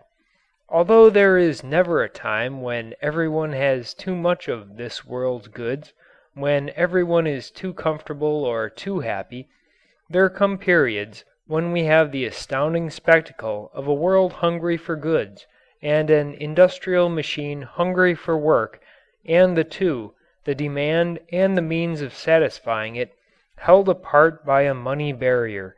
Both manufacturing and employment are in and out affairs. Instead of a steady progression, we go ahead by fits and starts, now going too fast, now stopping altogether. When a great many people want to buy, there is said to be a shortage of goods. When nobody wants to buy, there is said to be an overproduction of goods. I know that we have always had a shortage of goods, but I do not believe we have ever had an overproduction. We may have, at a particular time, too much of the wrong kind of goods. That is not overproduction. That is merely headless production. We may also have great stocks of goods at too high prices. That is not overproduction. It is either bad manufacturing or bad financing. Is business good or bad according to the dictates of fate? Must we accept the conditions as inevitable? Business is good or bad as we make it so. The only reason for growing crops, for mining, or for manufacturing is that people may eat, keep warm, have clothing to wear, and articles to use. There is no other possible reason. Yet that reason is forced into the background, and instead we have operations carried on not to the end of service, but to the end of making money. And this because we have evolved a system of money that instead of being a convenient medium of exchange is at times a barrier to exchange. Of this more later. We suffer frequent periods of so-called bad luck only because we manage so badly. If we had a vast crop failure, I can imagine the country going hungry, but I cannot conceive how it is that we tolerate hunger and poverty when they grow solely out of bad management, and especially out of the bad management that is implicit in an unreasoned financial structure. Of course the war upset affairs in this country. It upset the whole world.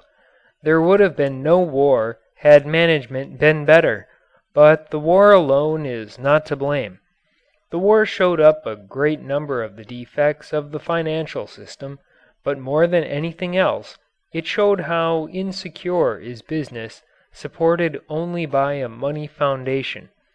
I do not know whether bad business is the result of bad financial methods or whether the wrong motive in business created bad financial methods, but I do know that, while it would be wholly undesirable to try to overturn the present financial system, it is wholly desirable to reshape business on the basis of service. Then a better financial system will have to come. The present system will drop out because it will have no reason for being. The process will have to be a gradual one. The start toward the stabilization of his own affairs may be made by anyone. One cannot achieve perfect results acting alone, but as the example begins to sink in, there will be followers, and thus in the course of time we can hope to put inflated business and its fellow, depressed business, into a class with smallpox, that is, into the class of preventable diseases. It is perfectly possible, with the reorganization of business and finance that is bound to come about, to take the ill effect of seasons, if not the seasons, out of industry, and also the periodic depressions. Farming is already in process of reorganization. When industry and farming are fully reorganized, they will be complementary. They belong together, not apart. As an indication, take our valve plant. We established it 18 miles out in the country, so that the workers could also be farmers. By the use of machinery, farming need not consume more than a fraction of the time it now consumes. The time nature requires to produce is much larger than that required for the human contribution of seeding, cultivating, and harvesting. In many industries where the parts are not bulky, it does not make much difference where they are made. By the aid of water power they can well be made out in farming country. Thus we can, to a much larger degree than is commonly known, have farmer industrialists who both farm and work under the most scientific and healthful conditions. That arrangement will care for some seasonal industries.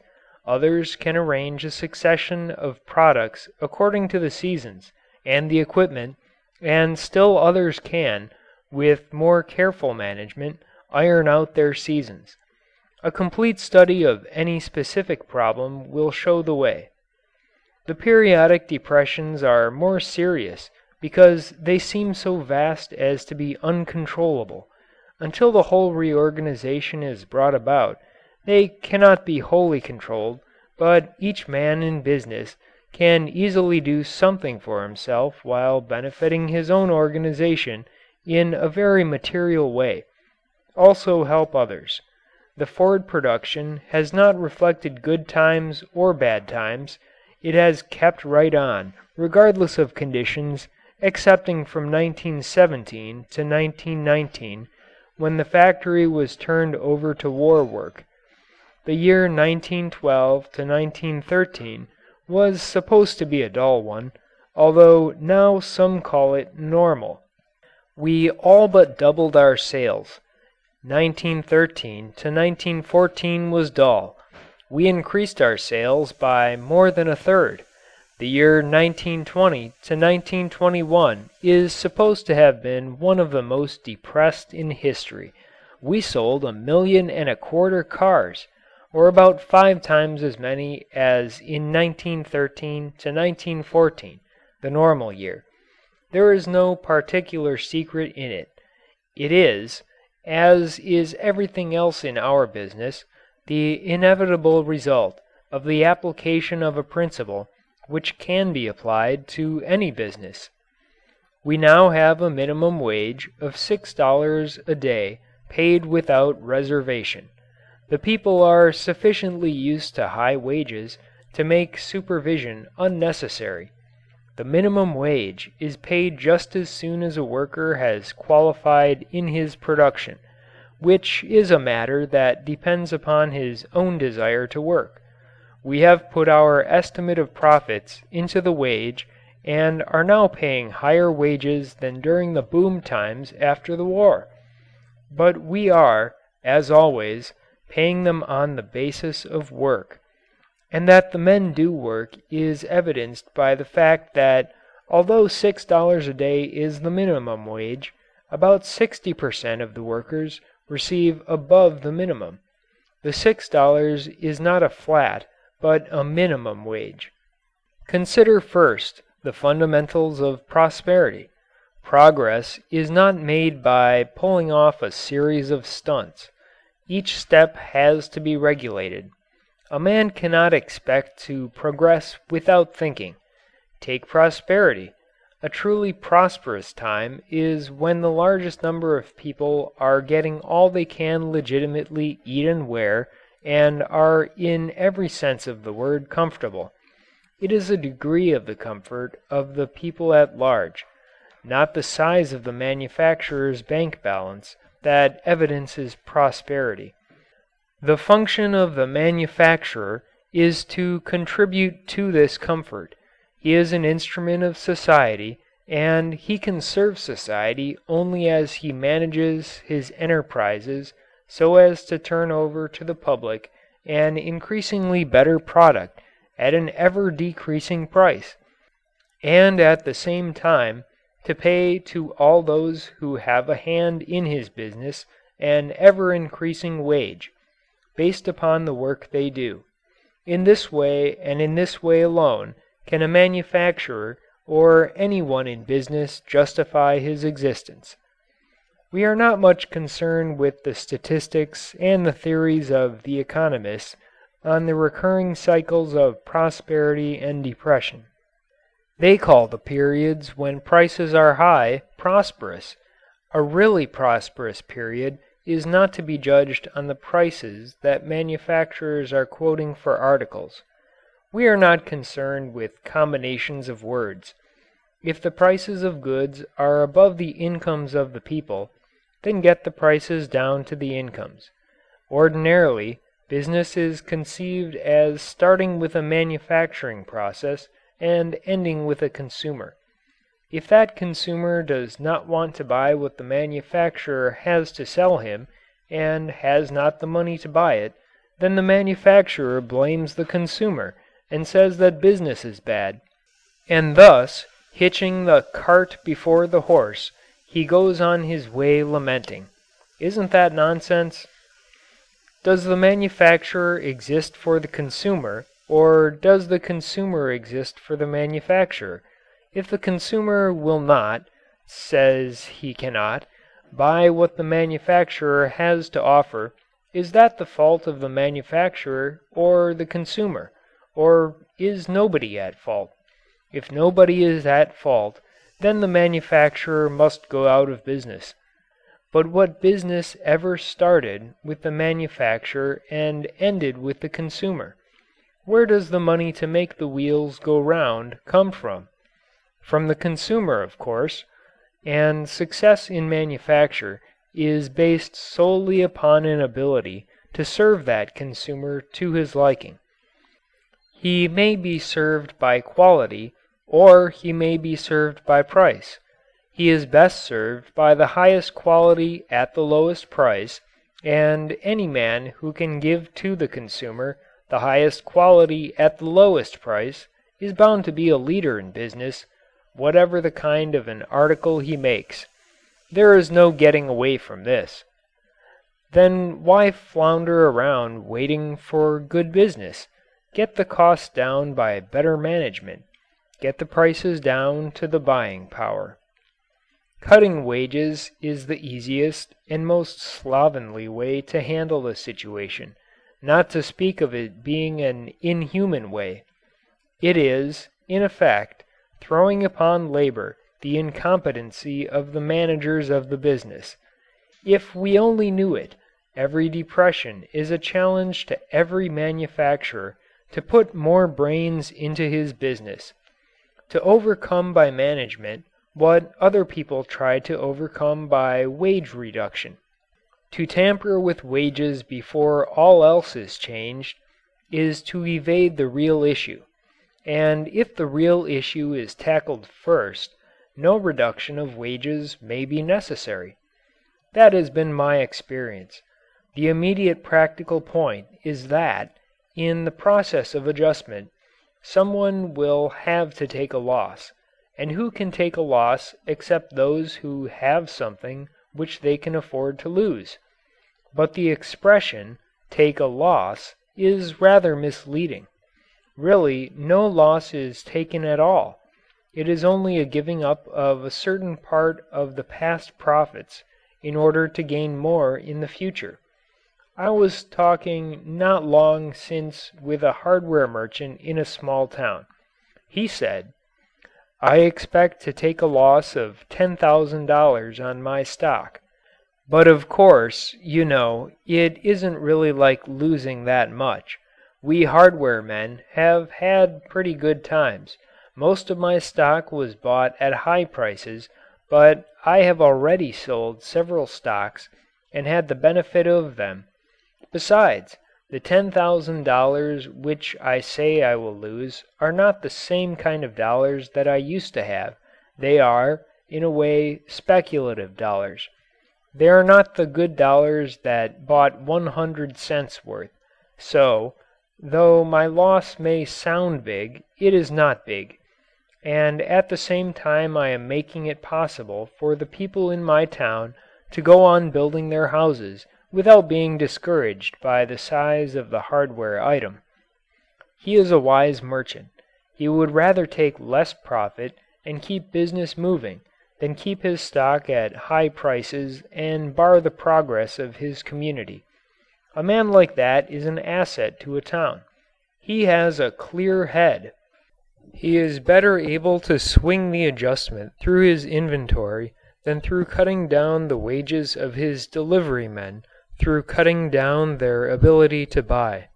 He did not sit around holding on to his prices and waiting for something to turn up. He realized what seems to have been quite generally forgotten, that it is part of proprietorship every now and again to lose money. We had to take our loss. Our sales eventually fell off as all other sales fell off. We had a large inventory and, taking the materials and parts in that inventory at their cost price, we could not turn out a car at a price lower than we were asking. But that was a price which on the turn of business was higher than people could or wanted to pay. We closed down to get our bearings. We were faced with making a cut of $17 million in the inventory or taking a much larger loss than that by not doing business. So there was no choice at all. That is always the choice that a man in business has. He can take the direct loss on his books and go ahead and do business, or he can stop doing business and take the loss of idleness. The loss of not doing business is commonly a loss greater than the actual money involved, for during the period of idleness fear will consume initiative and, if the shutdown is long enough, there will be no energy left over to start up with again. There is no use waiting around for business to improve. If a manufacturer wants to perform his function, he must get his price down to what people will pay. There is always, no matter what the condition, a price that people can and will pay for a necessity, and always, if the will is there, that price can be met. It cannot be met by lowering quality or by short-sighted economy, which results only in a dissatisfied working force. It cannot be met by fussing or buzzing around. It can be met only by increasing the efficiency of production and, viewed in this fashion, each business depression so called ought to be regarded as a challenge to the brains of the business community. Concentrating on prices instead of on service is a sure indication of the kind of businessman who can give no justification for his existence as a proprietor.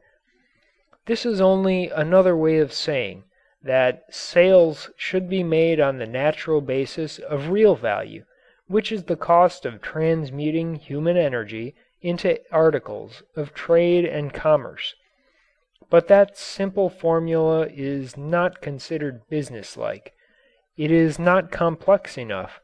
We have business which takes the most honest of all human activities and makes them subject to the speculative shrewdness of men who can produce false shortages of food and other commodities and thus excite in society anxiety of demand. We have false stimulation and then false numbness. Economic justice is being constantly and quite often innocently violated. You may say that it is the economic condition which makes mankind what it is, or you may say that it is mankind that makes the economic condition what it is. You will find many claiming that it is the economic system which makes men what they are. They blame our industrial system for all the faults which we behold in mankind generally. And you will find other men who say that man creates his own conditions, that if the economic, industrial, or social system is bad, it is but a reflection of what man himself is. What is wrong in our industrial system is a reflection of what is wrong in man himself.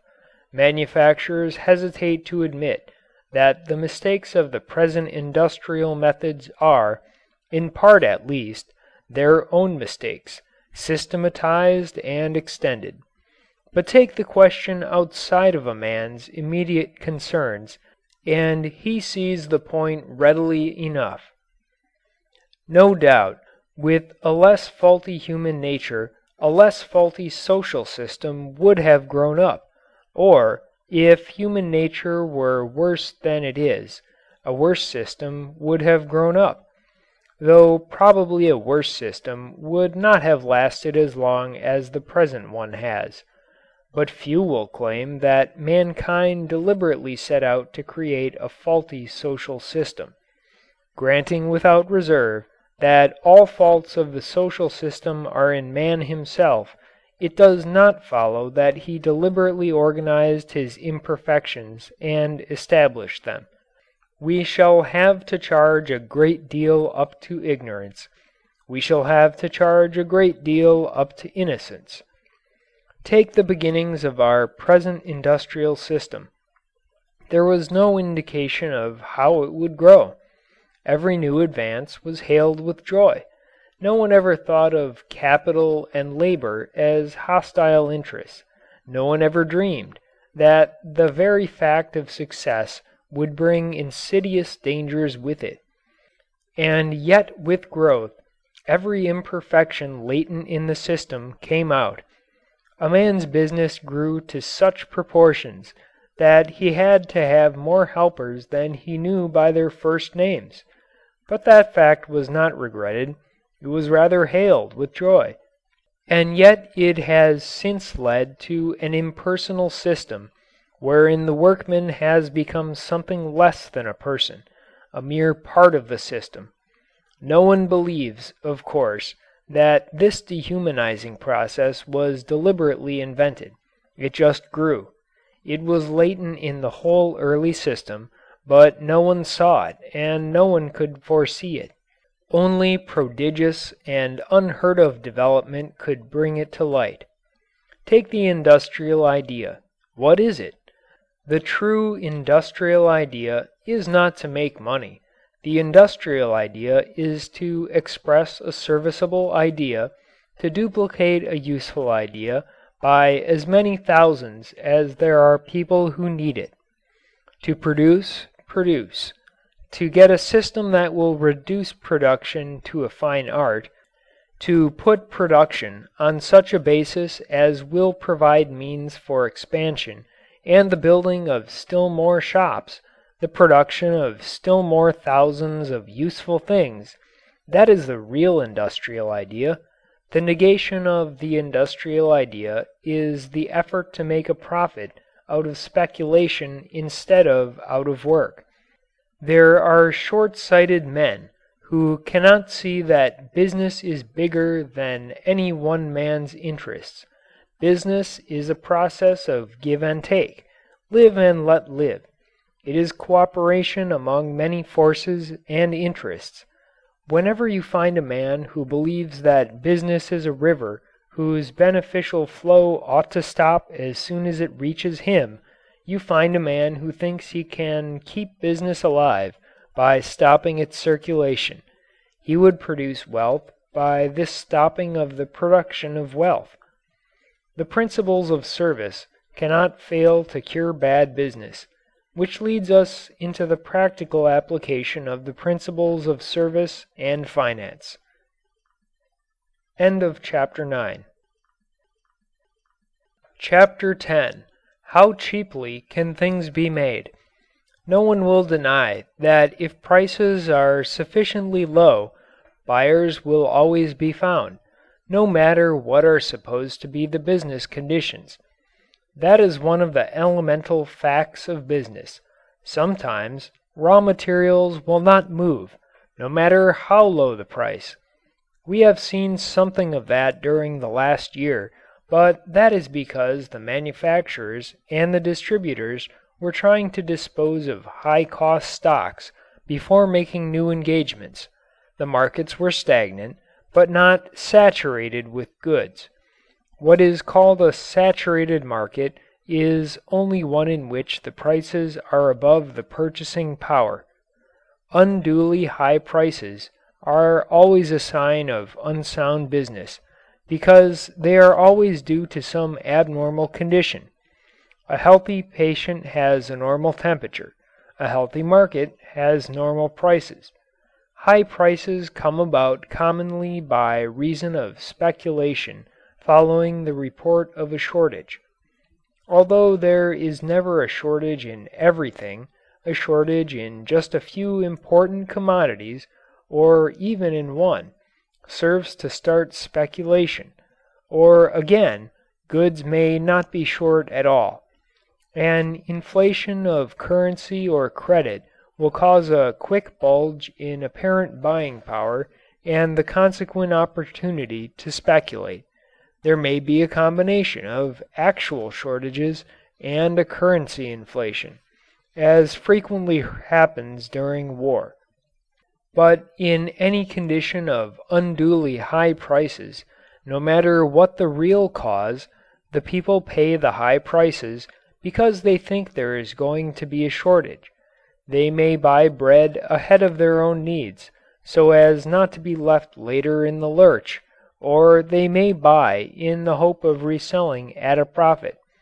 When there was talk of a sugar shortage, housewives who never in their lives bought more than 10 pounds of sugar at once tried to get stocks of 100 or 200 pounds, and while they were doing this, speculators were buying sugar to store in warehouses. Nearly all our war shortages were caused by speculation or buying ahead of need. No matter how short the supply of an article is supposed to be, no matter if the government takes control and seizes every ounce of that article, a man who is willing to pay the money can always get whatever supply he is willing to pay for. No one ever knows actually how great or how small is the national stock of any commodity. The very best figures are not more than guesses. Estimates of the world's stock of a commodity are still wilder. We may think we know how much of a commodity is produced on a certain day or in a certain month, but that does not tell us how much will be produced the next day or the next month. Likewise, we do not know how much is consumed.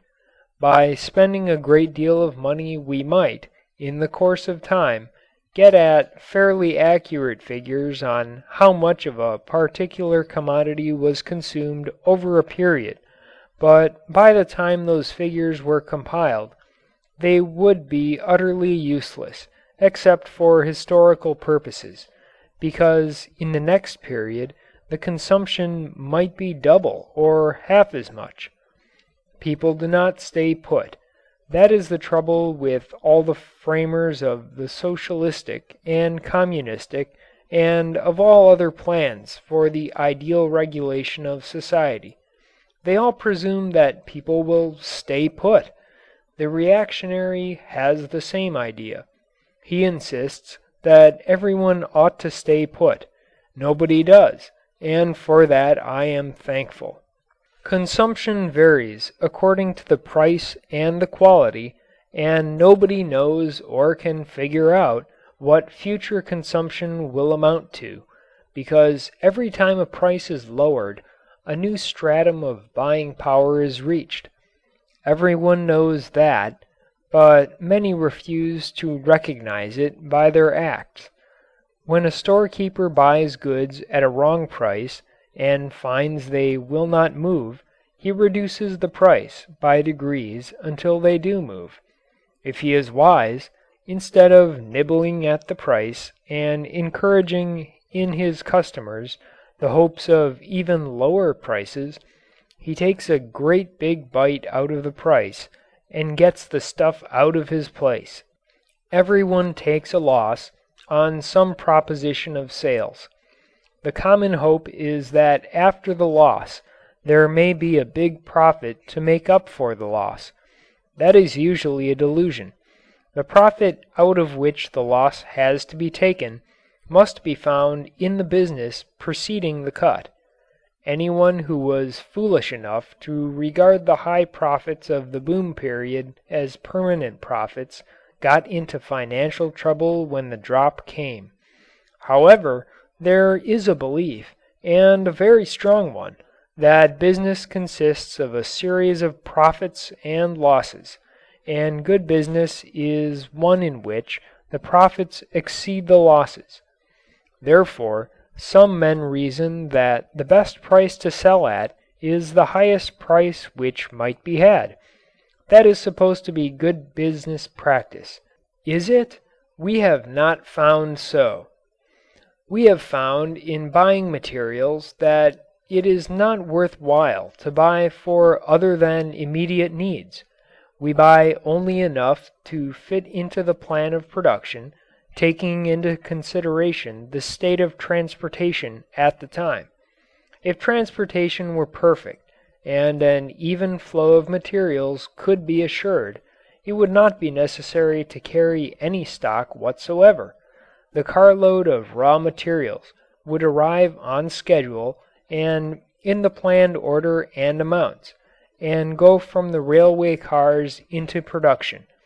That would save a great deal of money, for it would give a very rapid turnover and thus decrease the amount of money tied up in materials. With bad transportation, one has to carry larger stocks. At the time of revaluing the inventory in 1921, the stock was unduly high because transportation had been so bad. But we learned long ago never to buy ahead for speculative purposes. When prices are going up, it is considered good business to buy far ahead, and when prices are up, to buy as little as possible. It needs no argument to demonstrate that if you buy materials at 10 cents a pound and the material goes later to 20 cents a pound, you will have a distinct advantage over the man who is compelled to buy at 20 cents. But we have found that thus buying ahead does not pay. It is entering into a guessing contest. It is not business. If a man buys a large stock at 10 cents, he is in a fine position as long as the other man is paying 20 cents. Then he later gets a chance to buy more of the material at 20 cents, and it seems to be a good buy because everything points to the price going to 30 cents. Having great satisfaction in his previous judgment, on which he made money, he of course makes the new purchase. Then the price drops and he is just where he started. We have carefully figured over the years that buying ahead of requirements does not pay, that the gains on one purchase will be offset by the losses on another, and in the end we have gone to a great deal of trouble without any corresponding benefit. Therefore, in our buying, we simply get the best price we can for the quantity that we require. We do not buy less if the price be high, and we do not buy more if the price be low. We carefully avoid bargain lots in excess of requirements. It was not easy to reach that decision, but in the end speculation will kill any manufacturer. Give him a couple of good purchases on which he makes money, and before long he will be thinking about making money out of buying and selling than out of his legitimate business, and he will smash. The only way to keep out of trouble is to buy what one needs, no more and no less. That course removes one hazard from business. This buying experience is given at length because it explains our selling policy. Instead of giving attention to competitors or to demand, our prices are based on an estimate of what the largest possible number of people will want to pay, or can pay, for what we have to sell. And what has resulted from that policy is best evidenced by comparing the price of the touring car and the production. Year, price, production. 1909 to 10, $950, 18,664 cars. 1910 to 11, $780, 34,528 cars. 1911 to 12, $690, 78,440 cars. 1912 to 13, $600, 168,220 cars.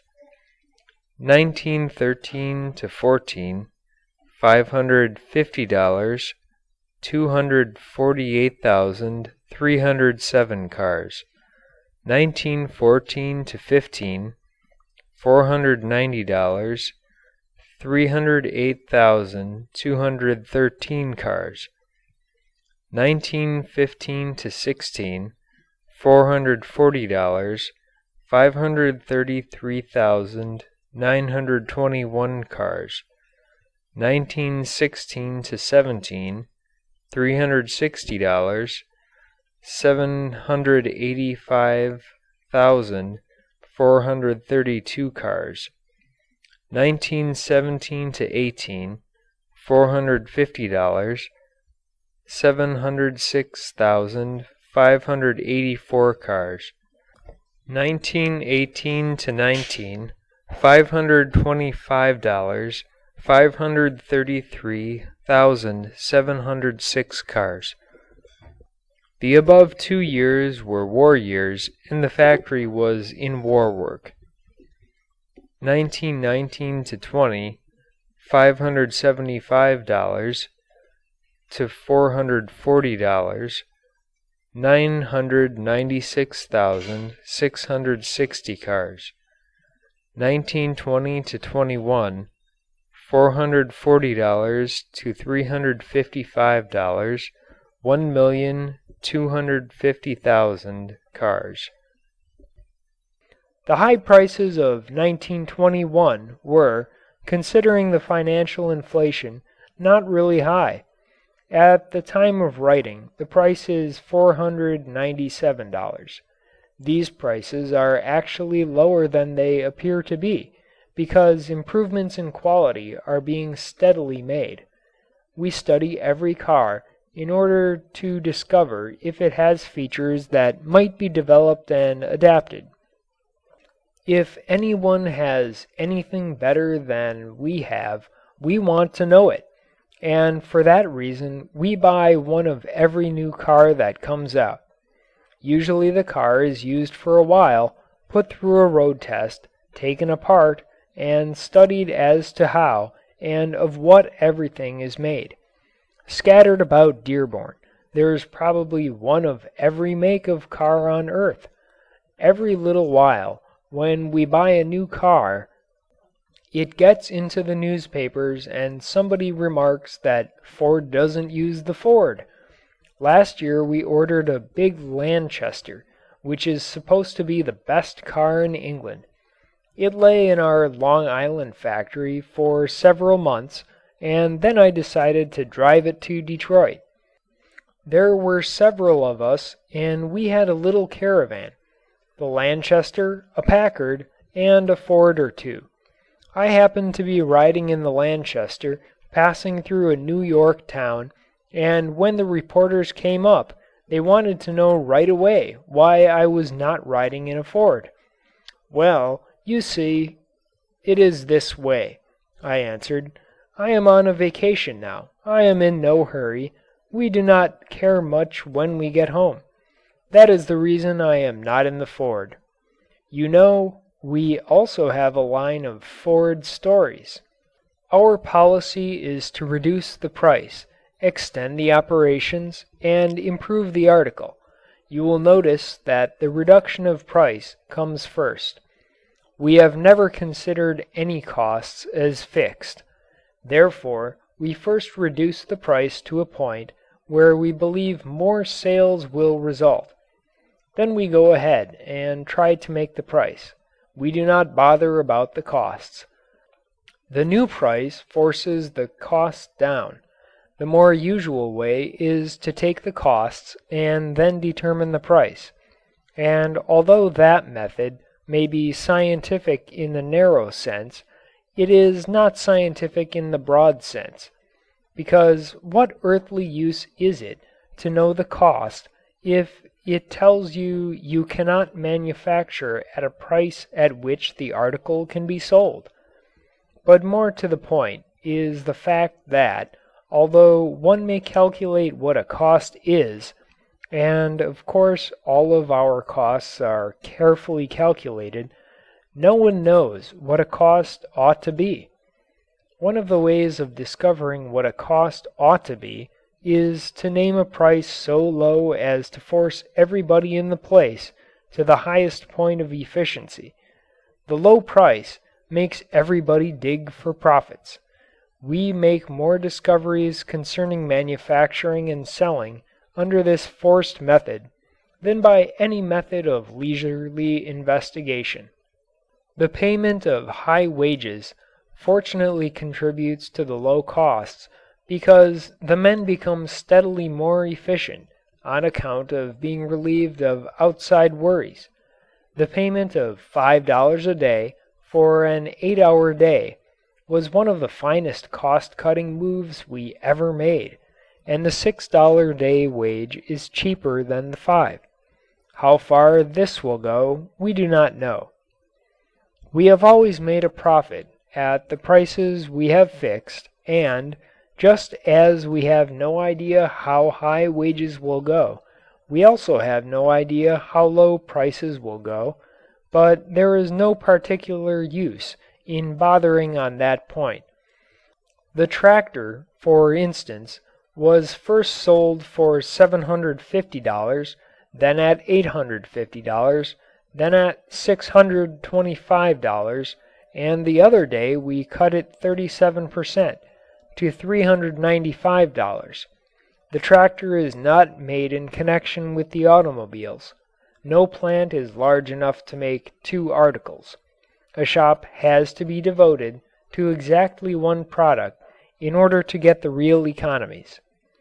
For most purposes, a man with a machine is better than a man without a machine.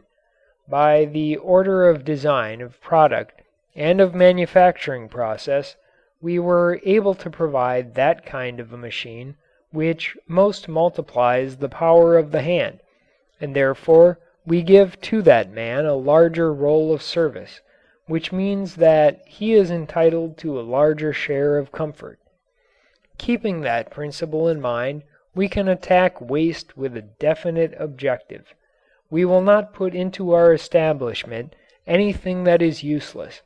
We will not put up elaborate buildings as monuments to our success. The interest on the investment and the cost of their upkeep will only serve to add uselessly to the cost of what is produced. So these monuments of success are apt to end as tombs. A great administration building may be necessary. In me, it arouses a suspicion that perhaps there is too much administration. We have never found a need for elaborate administration and would prefer to be advertised by our product than where we make our product. The standardization that effects large economies for the consumer results in profits of such gross magnitude to the producer that he can scarcely know what to do with his money. But his effort must be sincere, painstaking, and fearless. Cutting out a half a dozen models is not standardizing. It may be, and usually is, only the limiting of business.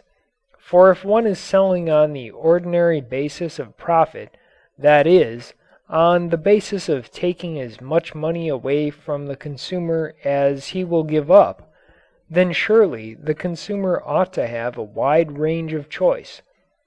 Standardization, then, is the final stage of the process. We start with consumer, work back through the design, and finally arrive at manufacturing. The manufacturing becomes a means to the end of service. It is important to bear this order in mind. As yet, the order is not thoroughly understood. The price relation is not understood. The notion persists that prices ought to be kept up. On the contrary, good business, large consumption, depends on their going down. And here is another point. The service must be the best you can give. It is considered good manufacturing practice and not bad ethics, occasionally to change designs so that old models will become obsolete and new ones will have to be bought either because repair parts for the old cannot be had or because the new model offers a new sales argument which can be used to persuade a consumer to scrap what he has and buy something new. We have been told that this is good business, that it is clever business, that the object of business ought to be to get people to buy frequently, and that it is bad business to try to make anything that will last forever, because when once a man is sold he will not buy again. Our principle of business is precisely to the contrary. We cannot conceive how to serve the consumer unless we make for him something that, as far as we can provide, will last forever. We want to construct some kind of a machine that will last forever. It does not please us to have a buyer's car wear out or become obsolete. We want the man who buys one of our products never to have to buy another. We never make an improvement that renders any previous model obsolete. The parts of a specific model are not only interchangeable with all other cars of that model, but they are interchangeable with similar parts on all the cars that we have turned out. You can take a car of 10 years ago and, buying today's parts, make it with very little expense into a car of today. Having these objectives, the costs always come down under pressure. And since we have the firm policy of steady price reduction, there is always pressure. Sometimes it is just harder. Take a few more instances of saving.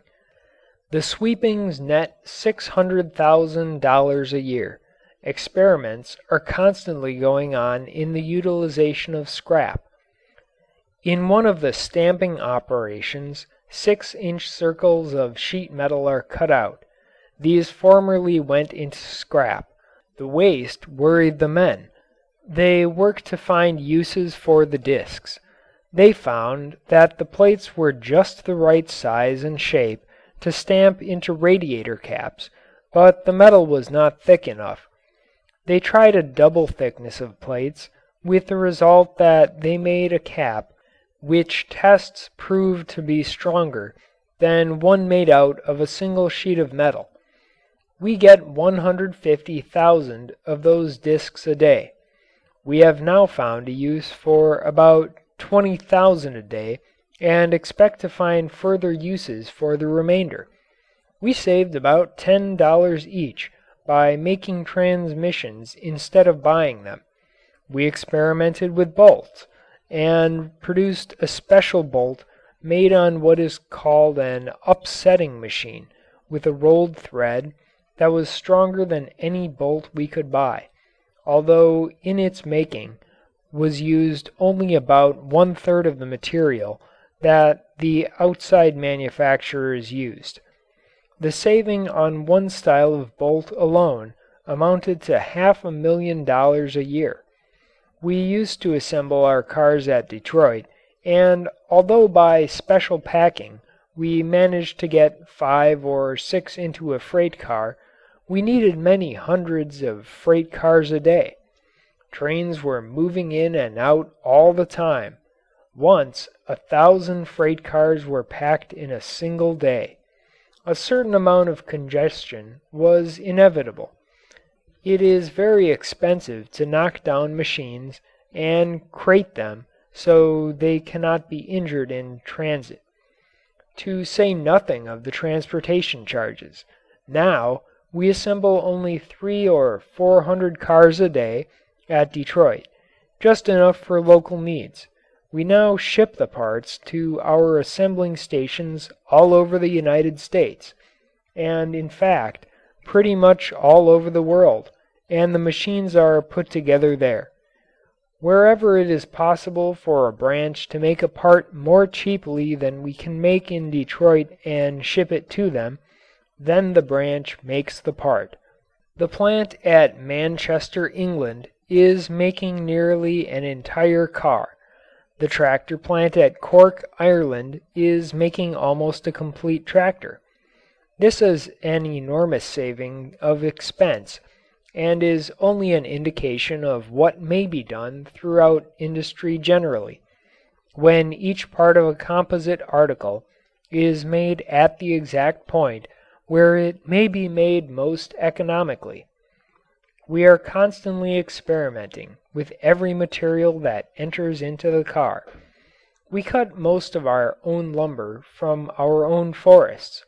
We are experimenting in the manufacture of artificial leather because we use about 40,000 yards of artificial leather a day. A penny here and a penny there runs into large amounts in the course of a year. The greatest development of all, however, is the River Rouge plant, which, when it is running to its full capacity, will cut deeply and in many directions into the price of everything we make. The whole tractor plant is now there. This plant is located on the river on the outskirts of Detroit, and the property covers 665 acres, enough for future development. It has a large slip and a turning basin capable of accommodating any lake steamship. A short-cut canal and some dredging will give a direct lake connection by way of the Detroit River. We use a great deal of coal. The coal comes directly from our mines over the Detroit, Toledo and Ironton Railway, which we control, to the Highland Park plant and the River Rouge plant. Part of it goes for steam purposes. Another part goes to the byproduct coke ovens, which we have established at the River Rouge plant. Coke moves on from the ovens by mechanical transmission to the blast furnaces. The low volatile gases from the blast furnaces are piped to the power plant boilers, where they are joined by the sawdust and the shavings from the body plant. The making of all our bodies has been shifted to this plant. In addition, the coke breeze, the dust in making of coke, is now also being utilized for stoking.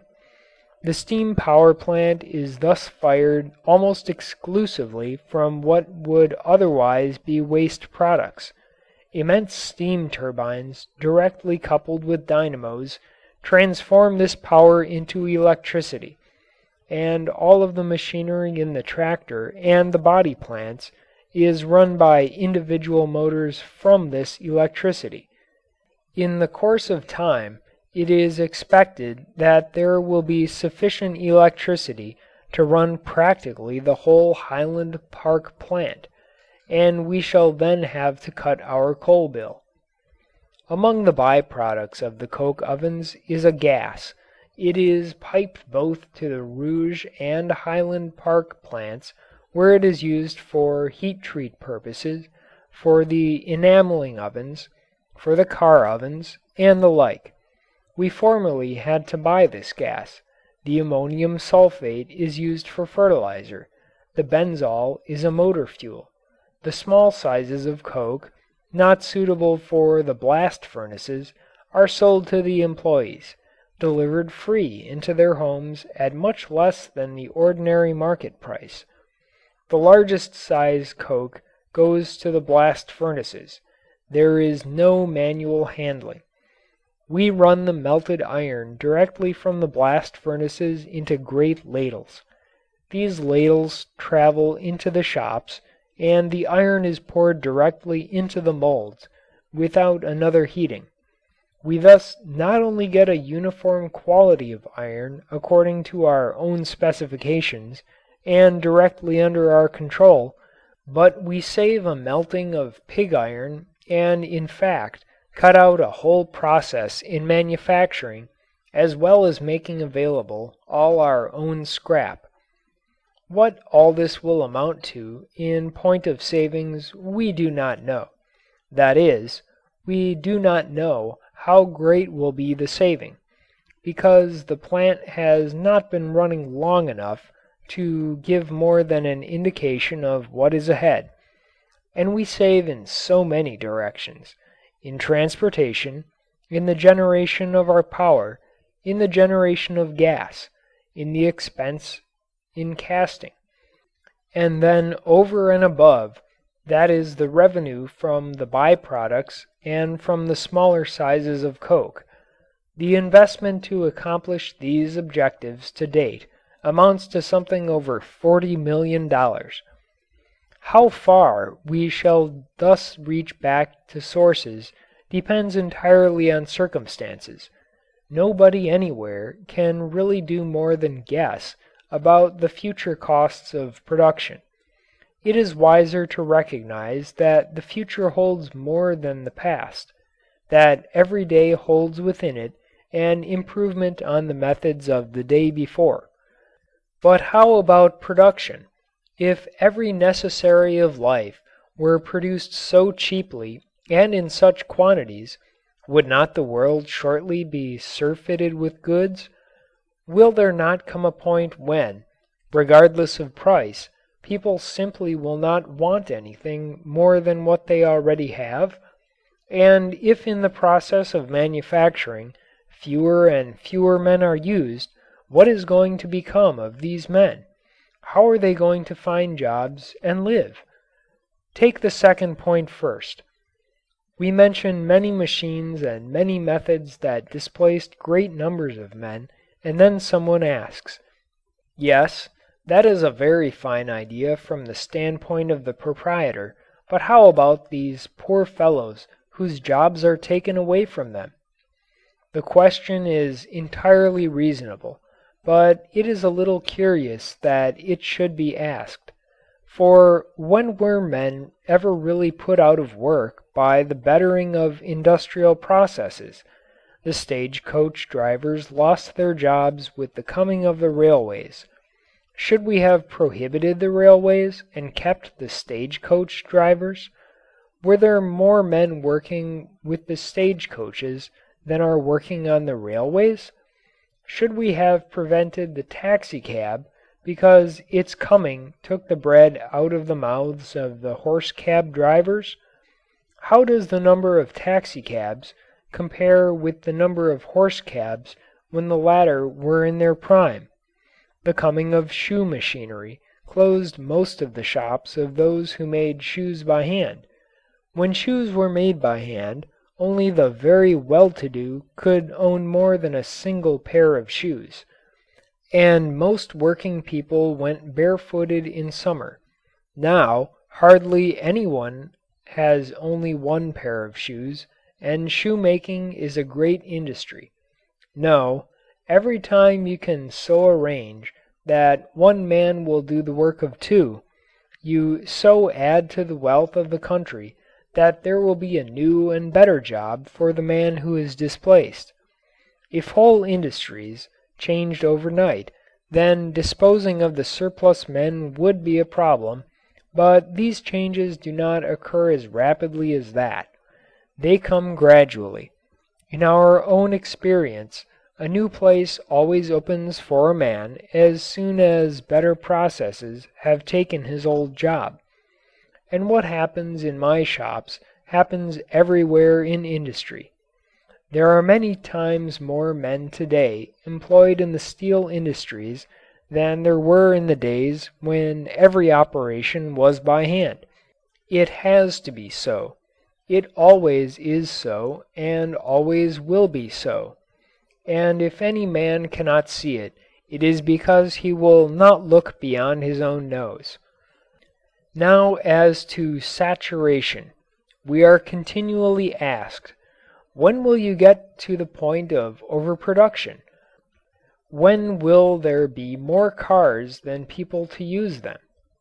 We believe it is possible some day to reach the point where all goods are produced so cheaply and in such quantities that overproduction will be a reality.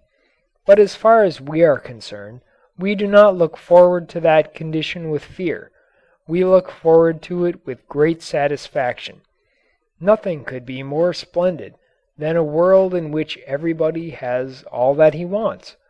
Our fear is that this condition will be too long postponed. As to our own products, that condition is very far away. We do not know how many motor cars a family will desire to use of the particular kind that we make. We know that, as the price has come down, the farmer, who at first used one car, and it must be remembered that it is not so very long ago that the farm market for motor cars was absolutely unknown, the limit of sales was at that time fixed by all the wise statistical sharps at somewhere near the number of millionaires in the country, now often uses two, and also he buys a truck. Perhaps, instead of sending workmen out to scattered jobs in a single car, it will be cheaper to send each worker out in a car of his own. That is happening with salesmen. The public finds its own consumptive needs with unerring accuracy, and since we no longer make motor cars or tractors, but merely the parts which then assembled become motor cars and tractors, the facilities as now provided would hardly be sufficient to provide replacements for 10 million cars, and it would be quite the same with any business. We do not have to bother about overproduction for some years to come, provided the prices are right. It is the refusal of people to buy on account of price that really stimulates real business. Then if we want to do business, we have to get the prices down without hurting the quality. Thus price reduction forces us to learn improved and less wasteful methods of production. One big part of the discovery is what normal in industry depends on managerial genius discovering better ways of doing things. If a man reduces his selling price to a point where he is making no profit or incurring a loss, then he simply is forced to discover how to make as good an article by a better method, making his new method produce the profit, and not producing a profit out of reduced wages or increased prices to the public. It is not good management to take profits out of the workers or the buyers. Make management produce the profits. Don't cheapen the product. Don't cheapen the wage. Don't overcharge the public. Put brains into the method and more brains and still more brains. Do things better than ever before. And by this means all parties to business are served and benefited. And all of this can always be done. End of chapter 10. Chapter 11. Money and Goods. The primary object of a manufacturing business is to produce, and if that objective is always kept, finance becomes a wholly secondary matter that has largely to do with bookkeeping. My own financial operations have been very simple. I started with the policy of buying and selling for cash, keeping a large fund of cash always on hand, taking full advantage of all discounts, and collecting interest on bank balances. I regard a bank principally as a place in which it is safe and convenient to keep money. The minutes we spend on a competitor's business we lose on our own. The minutes we spend in becoming expert in finance we lose in production. The place to finance a manufacturing business is the shop, and not the bank. I would not say that a man in business needs to know nothing at all about finance, but he is better off knowing too little than too much, for if he becomes too expert he will get into the way of thinking that he can borrow money instead of earning it, and then he will borrow more money to pay back what he has borrowed, and instead of being a businessman he will be a note juggler, trying to keep in the air a regular flock of bonds and notes. If he is a really expert juggler, he may keep going quite a long time in this fashion, but some day he is bound to make a miss and the whole collection will come tumbling down around him. Manufacturing is not to be confused with banking, and I think that there is a tendency for too many businessmen to mix up in banking and for too many bankers to mix up in business. The tendency is to distort the true purposes of both business and banking, and that hurts both of them. The money has to come out of the shop, not out of the bank, and I have found that the shop will never answer every possible requirement, and in one case, when it was believed that the company was rather seriously in need of funds, the shop when called on raised a larger sum than any bank in this country could loan. We have been thrown into finance mostly on the way of denial. Some years back we had to keep standing a denial that the Ford Motor Company was owned by the Standard Oil Company, and with that denial, for convenience's sake, we coupled a denial that we were connected with any other concern or that we intended to sell cars by mail.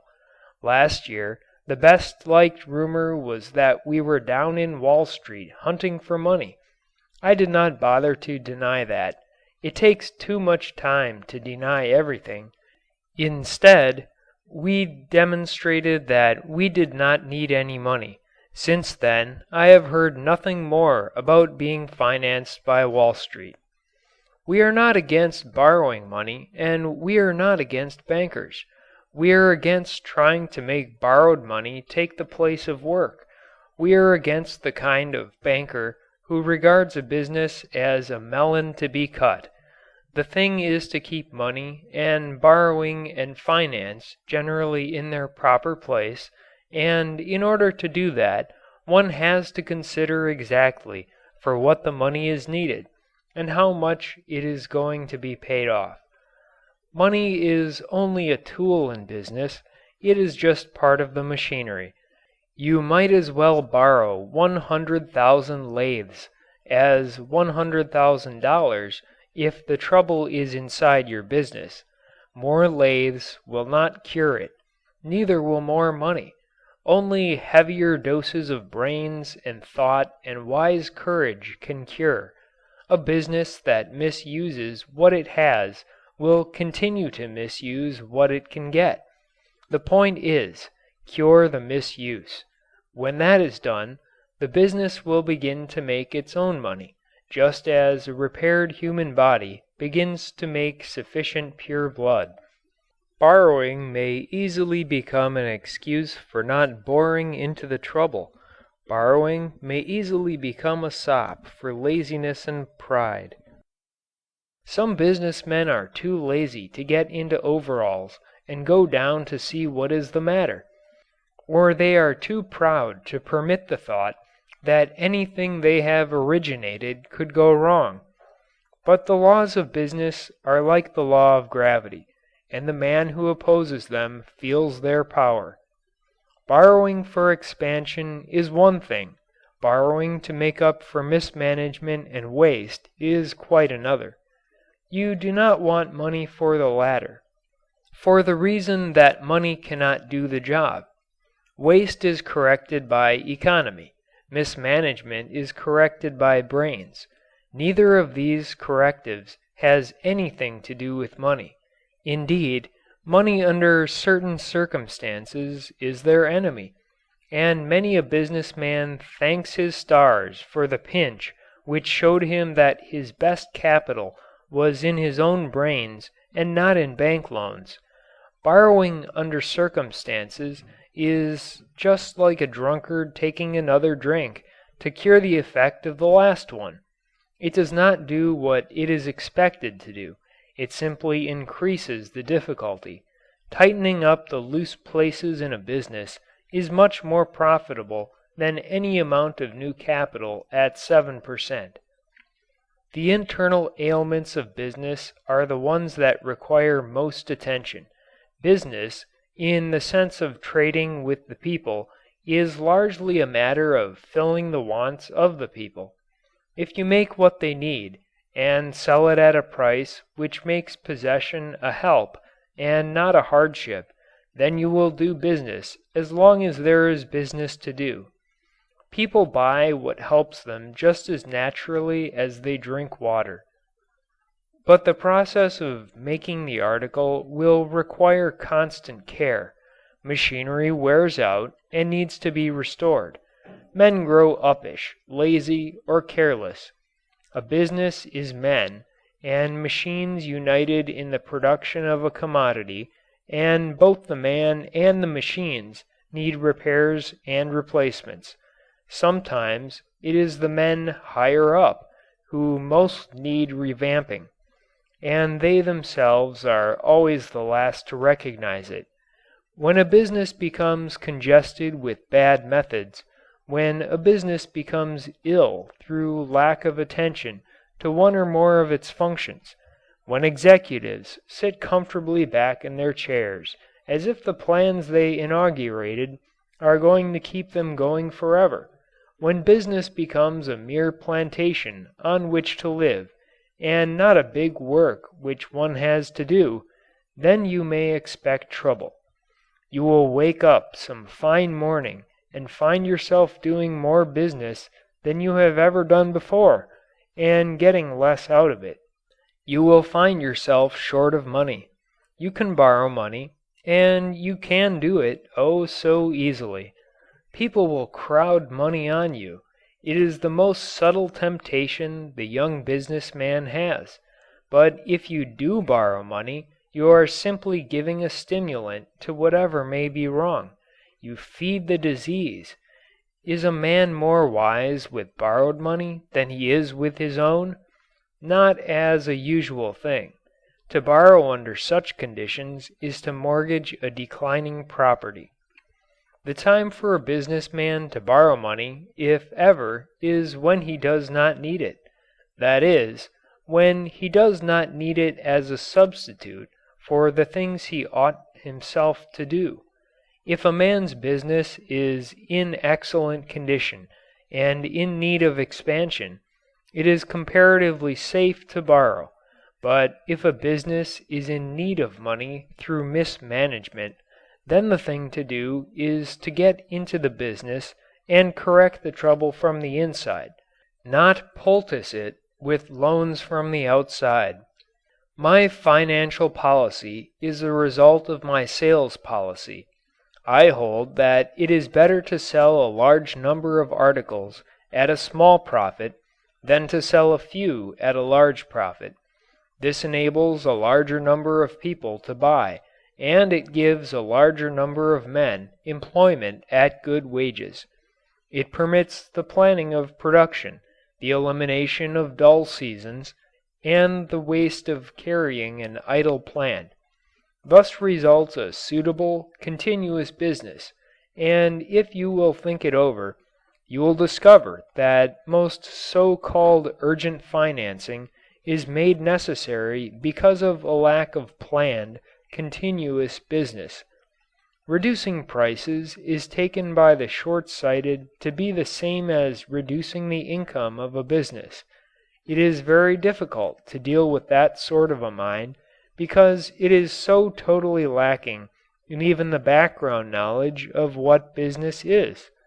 For instance, I was once asked, when contemplating a reduction of $80 a car, whether on a production of 500,000 cars this would not reduce the income of the company by $40 million.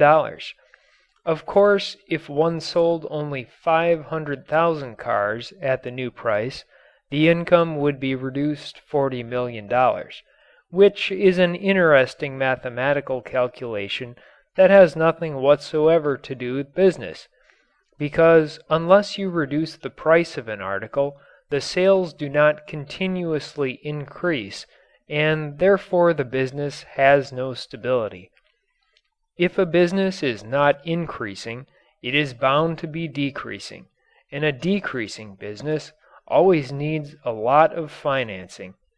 Old-time business went on the doctrine that prices should always be kept up to the highest point at which people will buy. Really modern business has to take the opposite view. Bankers and lawyers can rarely appreciate this fact. They confuse inertia with stability. It is perfectly beyond their comprehension that the price should ever voluntarily be reduced. That is why putting the usual type of banker or lawyer into the management of a business is courting disaster. Reducing prices increases the volume and disposes of finance, provided one regards the inevitable profit as a trust fund with which to conduct more and better business. Our profit, because of the rapidity of the turnover in the business and the great volume of sales, has, no matter what the price at which the product was sold, always been large. We have had a small profit per article, but a large aggregate profit. The profit is not constant. After cutting the prices, the profits for a time run low, but then the inevitable economies begin to get in their work and the profits go high again. But they are not distributed as dividends. I have always insisted on the payment of small dividends, and the company has today no stockholders who wanted a different policy. I regard business profits above a small percentage as belonging more to the business than to the stockholders. The stockholders, to my way of thinking, ought to be only those who are active in the business and who will regard the company as an instrument of service rather than as a machine for making money. If large profits are made, and working to serve forces them to be large, then they should be in part turned back into the business so that it may be still better fitted to serve, and in part passed on to the purchaser. During 1 year our profits were so much larger than we expected them to be that we voluntarily returned $50 to each purchaser of a car. We felt that unwittingly we had overcharged the purchaser by that much. My price policy, and hence my financial policy, came up in a suit brought against the company several years ago to compel the payment of larger dividends. On the witness stand I gave the policy then in force, and which is still in force. It is this. In the first place, I hold that it is better to sell a large number of cars at a reasonably small margin than to sell fewer cars at a large margin of profit. I hold this because it enables a large number of people to buy and enjoy the use of a car, and because it gives a larger number of men employment at good wages. Those are aims I have in life, but I would not be counted a success. I would be, in fact, a flat failure if I could not accomplish that and at the same time make a fair amount of profit for myself and the men associated with me in business. This policy I hold is good business policy because it works, because with each succeeding year we have been able to put our car within the reach of greater and greater numbers, give employment to more and more men, and, at the same time, through the volume of business, increase our own profits beyond anything we had hoped for or even dreamed of when we started. Bear in mind, every time you reduce the price of the car without reducing the quality, you increase the possible number of purchasers. There are many men who will pay $360 for a car who would not pay $440. We had in round numbers 500,000 buyers of cars on the $440 basis, and I figure that on the $360 basis we can increase the sales to possibly 800,000 cars for the year. Less profit on each car, but more cars, more employment of labor, and in the end we shall get all the total profit we ought to make. And let me say right here that I do not believe that we should make such an awful profit on our cars. A reasonable profit is right, but not too much. So it has been my policy to force the price of the car down as fast as production would permit, and give the benefits to users and laborers, with resulting surprisingly enormous benefits to ourselves. This policy does not agree with the general opinion that a business is to be managed to the end that stockholders can take out the largest possible amount of cash. Therefore, I do not want stockholders in the ordinary sense of the term. They do not help forward the ability to serve. My ambition is to employ more and more men and to spread, insofar as I am able, the benefits of the industrial system that we are working to found. We want to help build lives and homes. This requires that the largest share of the profits be put back into productive enterprise. Hence we have no place for the non-working stockholders. The working stockholder is more anxious to increase his opportunity to serve than to bank dividends. If it at any time became a question between lowering wages or abolishing dividends, I would abolish dividends. That time is not apt to come, for, as I have pointed out, there is no economy in low wages. It is bad financial policy to reduce wages because it also reduces buying power. If one believes that leadership brings responsibility, then a part of that responsibility is in seeing that those whom one leads shall have an adequate opportunity to earn a living. Finance concerns not merely the profit or solvency of a company. It also comprehends the amount of money that the company turns back to the community through wages. There is no charity in this. There is no charity in proper wages. It is simply that no company can be said to be stable which is not so well managed that it can afford a man an opportunity to do a great deal of work and therefore to earn a good wage. There is something sacred about wages. They represent homes and families and domestic destinies. People ought to tread very carefully when approaching wages. On the cost sheet, wages are mere figures. Out in the world, wages are bread boxes and coal bins, babies' cradles and children's education, family comforts and contentment. On the other hand, there is something just as sacred about capital, which is used to provide the means by which work can be made productive. Nobody is helped if our industries are sucked dry of their lifeblood. There is something just as sacred about a shop that employs thousands of men as there is about a home. The shop is the mainstay of all the finer things which the home represents. If we want the home to be happy, we must contrive to keep the shop busy.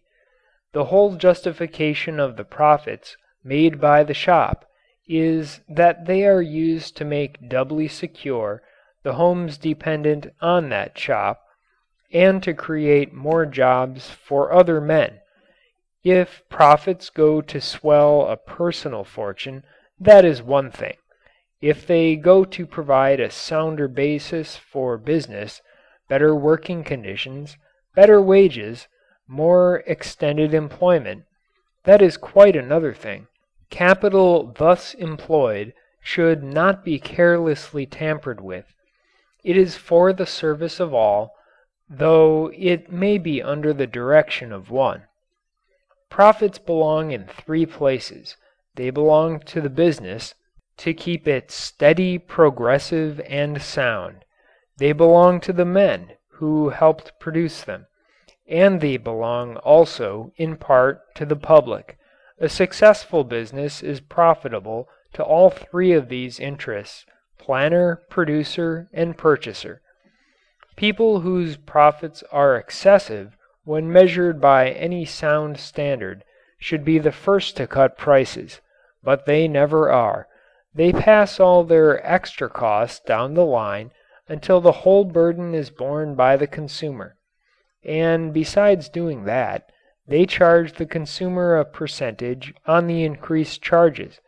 Their whole business philosophy is, get while the getting is good. They are the speculators, the exploiters, the no-good element that is always injuring legitimate business. There is nothing to be expected from them. They have no vision. They cannot see beyond their own cash registers. These people can talk more easily about a 10 or 20% cut in wages than they can about a 10 or 20% cut in profits. But a businessman, surveying the whole community in all its interests and wishing to serve that community, ought to be able to make his contribution to stability. It has been our policy always to keep on hand a large amount of cash. The cash balance in recent years has usually been in excess of $50 million. This is deposited in banks all over the country. We do not borrow, but we have established lines of credit so that if we so cared, we might raise a very large amount of money by bank borrowing. But keeping the cash reserve makes borrowing unnecessary. Our provision is only to be prepared to meet an emergency. I have no prejudice against proper borrowing.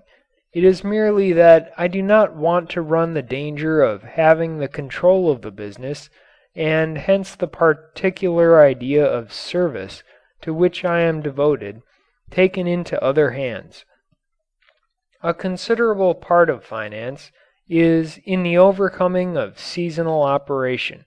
The flow of money ought to be nearly continuous. One must work steadily in order to work profitably. Shutting down involves great waste. It brings the waste of unemployment of men, the waste of unemployment of equipment, and the waste of restricted future sales through the higher prices of interrupted production. That has been one of the problems we had to meet.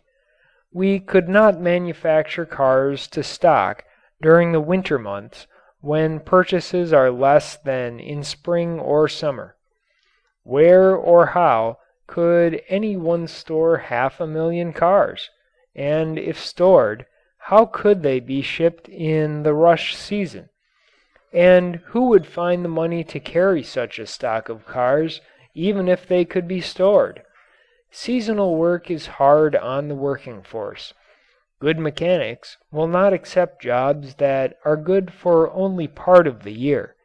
To work in full force 12 months of the year guarantees workmen of ability, builds up a permanent manufacturing organization, and continually improves the product. The men in the factory, through uninterrupted service, become more familiar with the operations. The factory must build, the sales department must sell, and the dealer must buy cars all the year through, if each would enjoy the maximum profit to be derived from the business.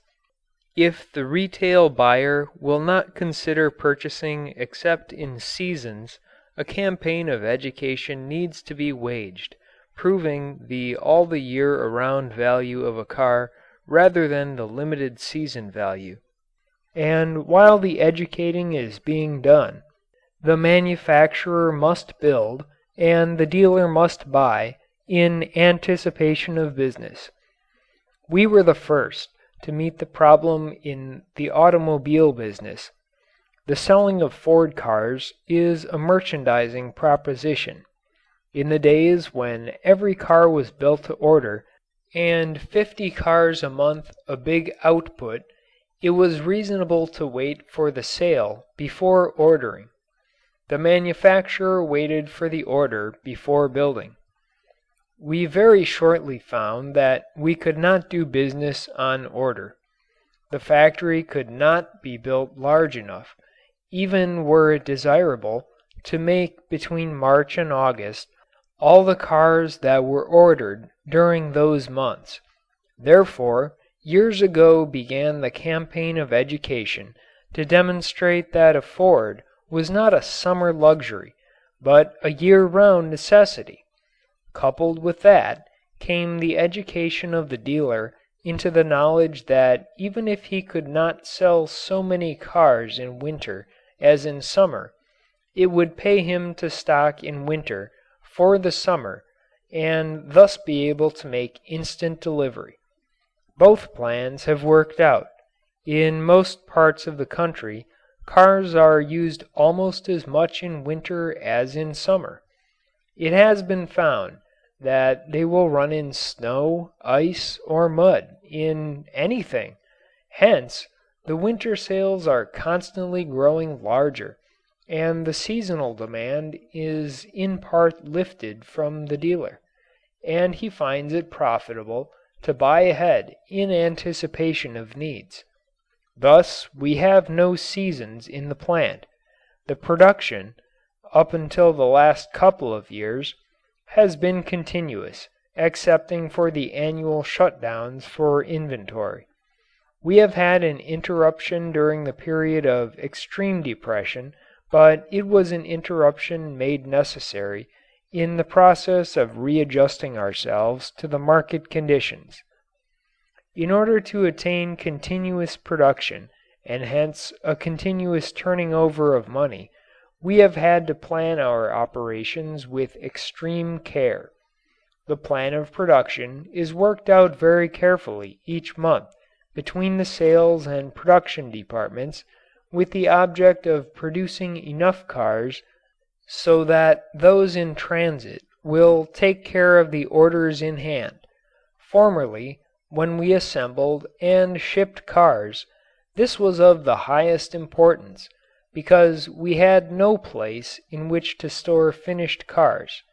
Now we ship parts instead of cars and assemble only those required for the Detroit district.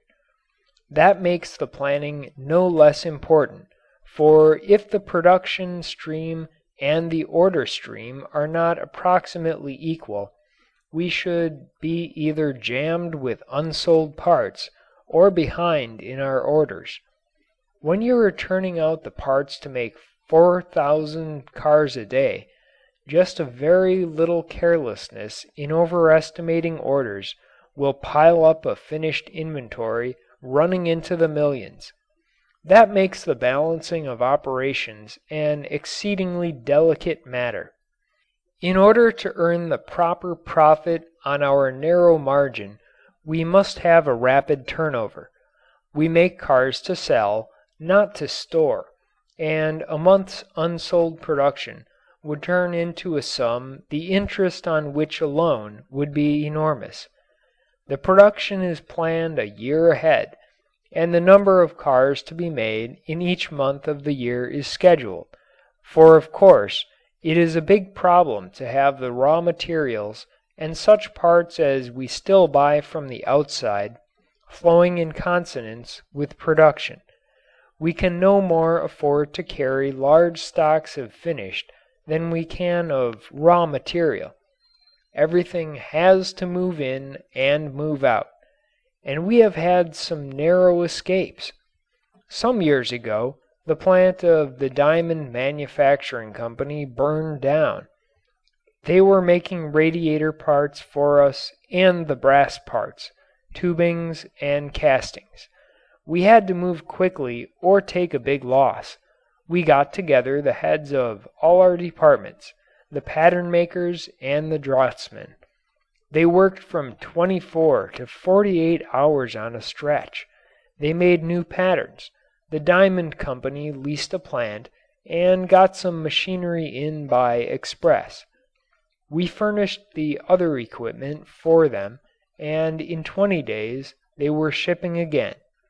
We had enough stock on hand to carry us over, say, for 7 or 8 days, but that fire prevented us shipping cars for 10 or 15 days.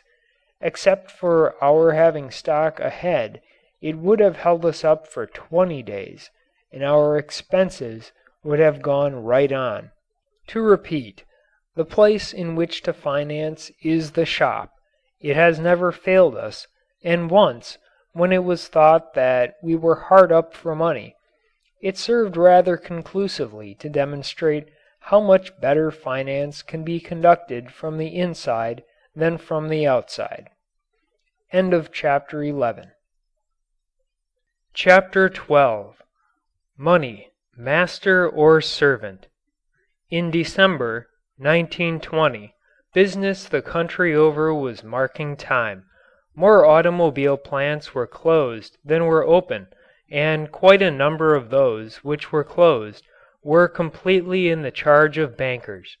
Rumors of bad financial condition were afloat concerning nearly every industrial company, and I became interested when the reports persisted that the Ford Motor Company not only needed money but could not get it. I have become accustomed to all kinds of rumors about our company, so much so that nowadays I rarely deny any sort of rumor, but these reports differed from all previous ones. They were so exact and circumstantial. I learned that I had to overcome my prejudice against borrowing, and that I might be found almost any day down in Wall Street, hat in hand, asking for money. And rumor went even further and said that no one would give me money and that I might have to break up and go out of business. It is true that we did have a problem. In 1919 we had borrowed $70 million on notes to buy the full stock interest in the Ford Motor Company. On this, we had $33 million left to pay.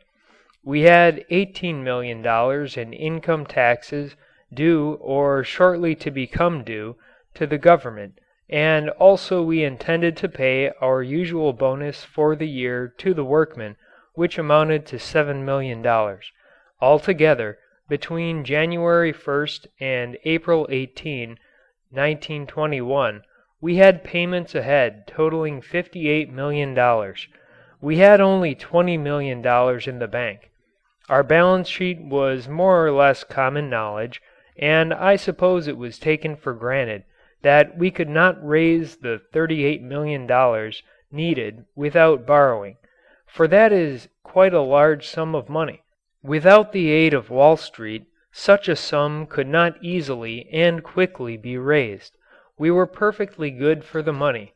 2 years before, we had borrowed $70 million, and since our whole property was unencumbered and we had no commercial debts, the matter of lending a large sum to us would not ordinarily have been a matter of moment. In fact, it would have been good banking business. However, I began to see that our need for money was being industriously circulated as evidence of impending failure. Then I began to suspect that, although the rumors came in news dispatches from all over the country, they might perhaps be traced to a single source. The belief was further strengthened when we were informed that a very fat financial editor was at Battle Creek sending out bulletins concerning the acuteness of our financial condition. Therefore, I took care not to deny a single rumor. We had made our financial plans and they did not include borrowing money.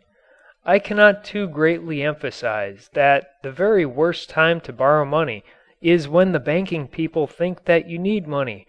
In the last chapter, I outlined our financial principles. We simply applied those principles. We planned a thorough house cleaning. Go back a bit and see what the conditions were.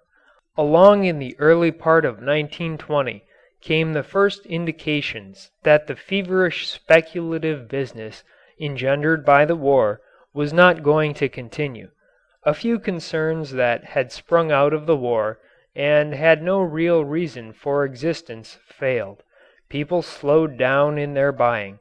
Our own sales kept right along, but we knew that sooner or later they would drop off. I thought seriously of cutting prices, but the costs of manufacturing everywhere were out of control.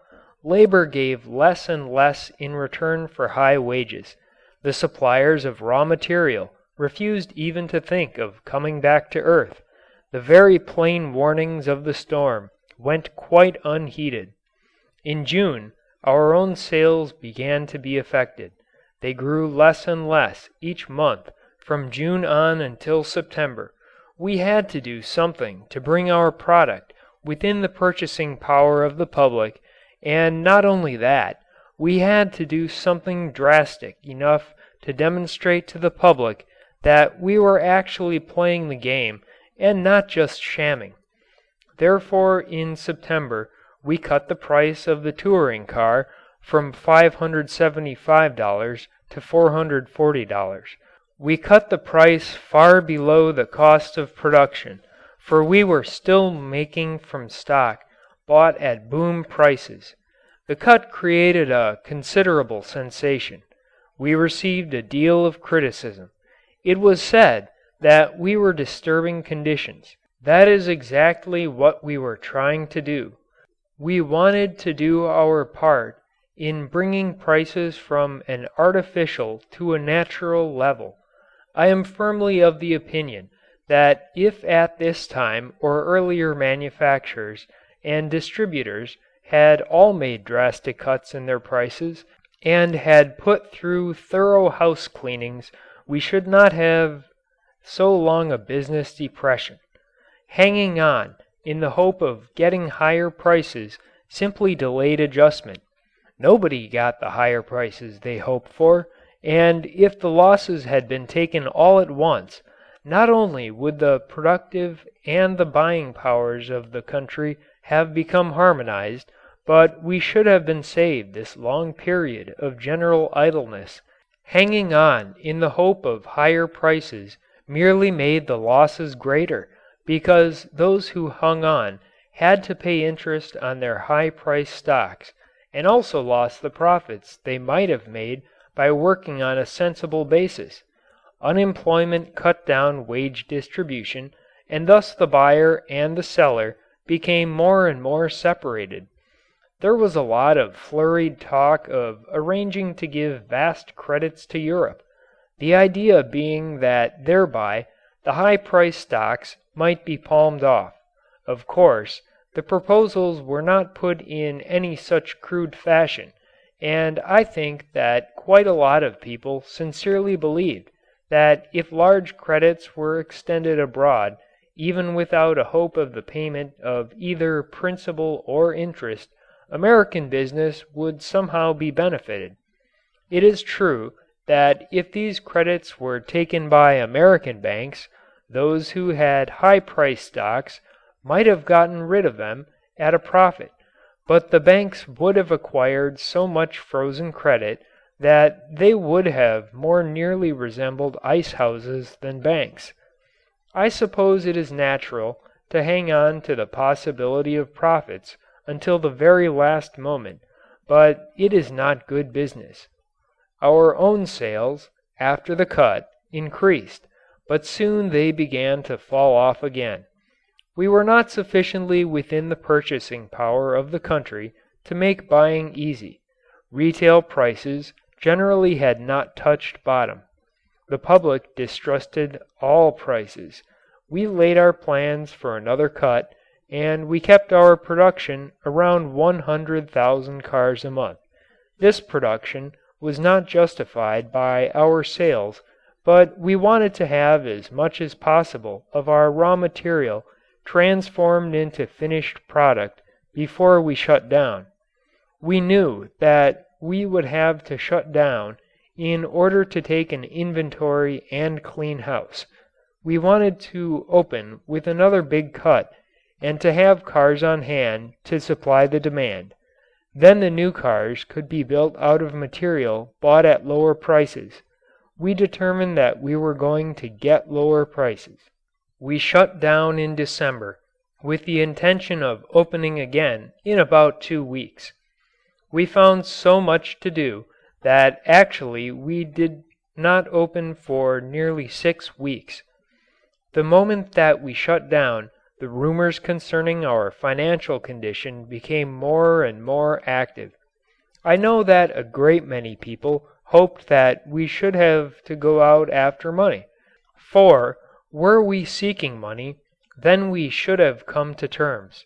We did not ask for money. We did not want money. We had one offer of money. An officer of a New York bank called on me with a financial plan which included a large loan, and in which also was an arrangement by which a representative of the bankers would act as treasurer and take charge of the finance of the company. Those people meant well enough, I am quite sure. We did not want to borrow money, but it so happened that at the moment we were without a treasurer. To that extent the bankers had envisaged our condition correctly. I asked my son Edsel to be treasurer as well as president of the company. That fixed us up as to a treasurer, so there was really nothing at all that the bankers could do for us. Then we began our house cleaning. During the war we had gone into many kinds of war work, and had thus been forced to depart from our principle of a single product. This had caused many new departments to be added. The office force had expanded, and much of the wastefulness of scattered production had crept in. War work is rush work and is wasteful work. We began throwing out everything that did not contribute to the production of cars. The only immediate payment scheduled was the purely voluntary one of a $7 million bonus to our workmen. There was no obligation to pay, but we wanted to pay on the 1st of January. That we paid out of our cash on hand. Throughout the country we have had 35 branches. These are all assembling plants, but in 22 of them parts are also manufactured. They had stopped the making of parts, but they went on assembling cars. At the time of shutting down, we had practically no cars in Detroit. We had shipped out all the parts, and during January the Detroit dealers actually had to go as far afield as Chicago and Columbus to get cars for local needs. The branches shipped to each dealer, under his yearly quota, enough cars to cover about a month's sales. The dealers worked hard on sales. During the latter part of January we called in a skeleton organization of about 10,000 men, mostly foremen, sub-foremen, and straw bosses, and we started Highland Park into production. We collected our foreign accounts and sold our byproducts. Then we were ready for full production. And gradually into full production we went, on a profitable basis. The house cleaning swept out the waste that had both made the prices high and absorbed the profits. We sold off the useless stuff. Before we had employed 15 men per car per day. Afterward we employed 9 per car per day. This did not mean that 6 out of 15 men lost their jobs. They only ceased being unproductive. We made that cut by applying the rule that everything and everybody must produce or get out. We cut our office forces in halves, and offered the office workers better jobs in the shops. Most of them took the jobs. We abolished every order blank and every form of statistics that did not directly aid in the production of a car. We had been collecting tons of statistics because they were interesting, but statistics will not construct automobiles, so out they went. We took out 60% of our telephone extensions. Only a comparatively few men in any organization need telephones. We formerly had a foreman for every 5 men, now we have a foreman for every 20 men. The other foremen are working on machines. We cut the overhead charge from $146 a car to $93 a car, and when you realize what this means on more than 4,000 cars a day, you will have an idea how, not by economy, not by wage cutting, but by the elimination of waste, it is possible to make an impossible price. Most important of all, we found out how to use less money in our business by speeding up the turnover. And in increasing the turnover rate, one of the most important factors was the Detroit, Toledo, and Ironton Railroad, which we purchased. The railroad took a large place in the scheme of economy. To the road itself I have given another chapter. We discovered, after a little experimenting, that freight service could be improved sufficiently to reduce the cycle of manufacture from 22 to 14 days. That is, raw material could be bought, manufactured, and the finished product put into the hands of the distributor in roughly 33% less time than before. We had been carrying an inventory of around $60 million to ensure uninterrupted production. Cutting down the time one-third released $20 million or $1.2 million a year on interest. Counting the finished inventory, we saved approximately $8 million more. That is, we were able to release $28 million in capital and save the interest on that sum. On January 1st, we had $20 million. On April 1st, we had $87.3 million or $27.3 million more than we needed to wipe out all our indebtedness. That is what boring into the business did for us.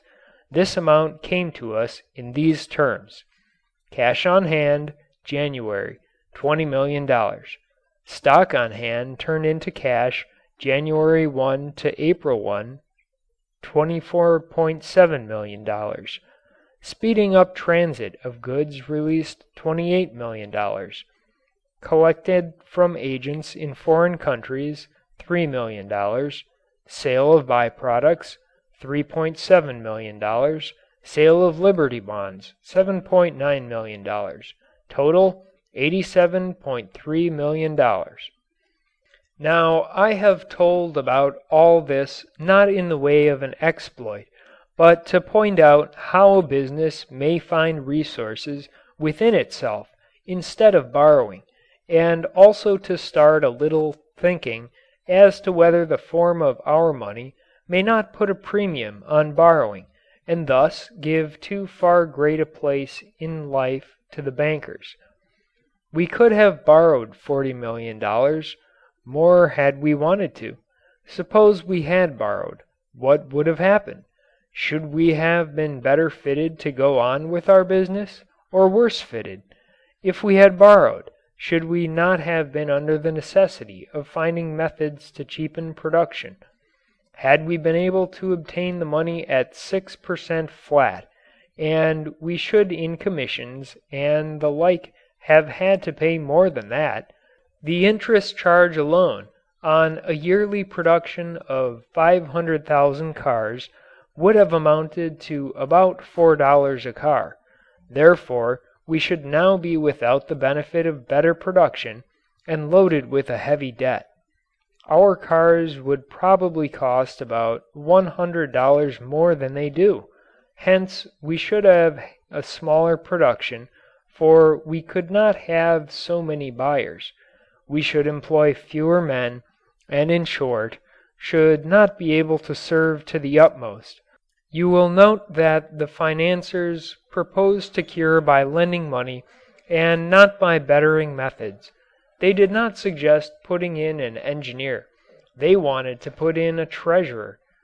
And that is the danger of having bankers in business. They think solely in terms of money. They think of a factory as making money, not goods. They want to watch the money, not the efficiency of production. They cannot comprehend that a business never stands still. It must go forward or go back. They regard a reduction in prices as a throwing away of profit instead of as building a business. Bankers play far too great a part in the conduct of industry. Most business men will privately admit that fact. They will seldom publicly admit it because they are afraid of their bankers. It required less skill to make a fortune dealing in money than dealing in production. The average successful banker is by no means so intelligent and resourceful a man as is the average successful businessman. Yet the banker, through his control of credit, practically controls the average businessman. There has been a great teaching out by bankers in the last 15 or 20 years, and especially since the war, and the Federal Reserve System for a time put into their hands an almost limitless supply of credit. The banker is, as I have noted, by training and because of his position, totally unsuited to the conduct of industry.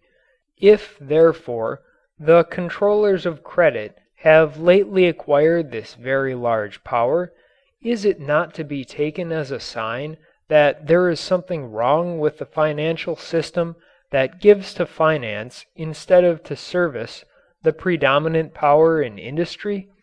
It is not the industrial acumen of the bankers that brought them into the management of industry. Everyone will admit that. They were pushed there, willy-nilly, by the system itself.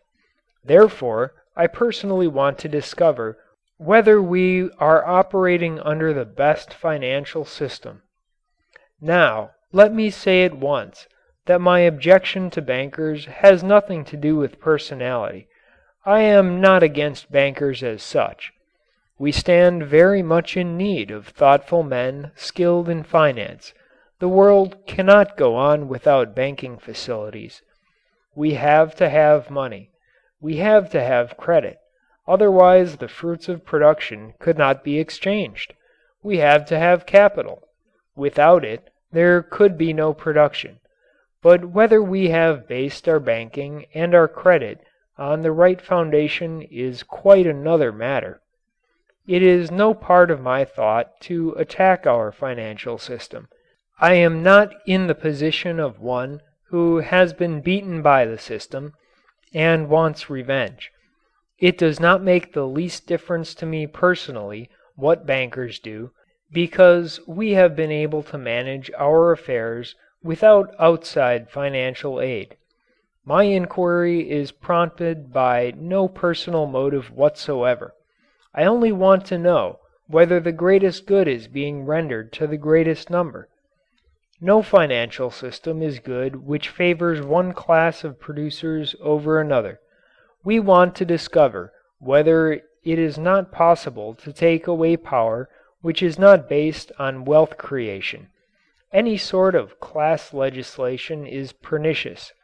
I think that the country's production has become so changed in its methods that gold is not the best medium with which it may be measured, and that the gold standard as a control of credit gives, as is now, and I believe inevitably administered, class advantage.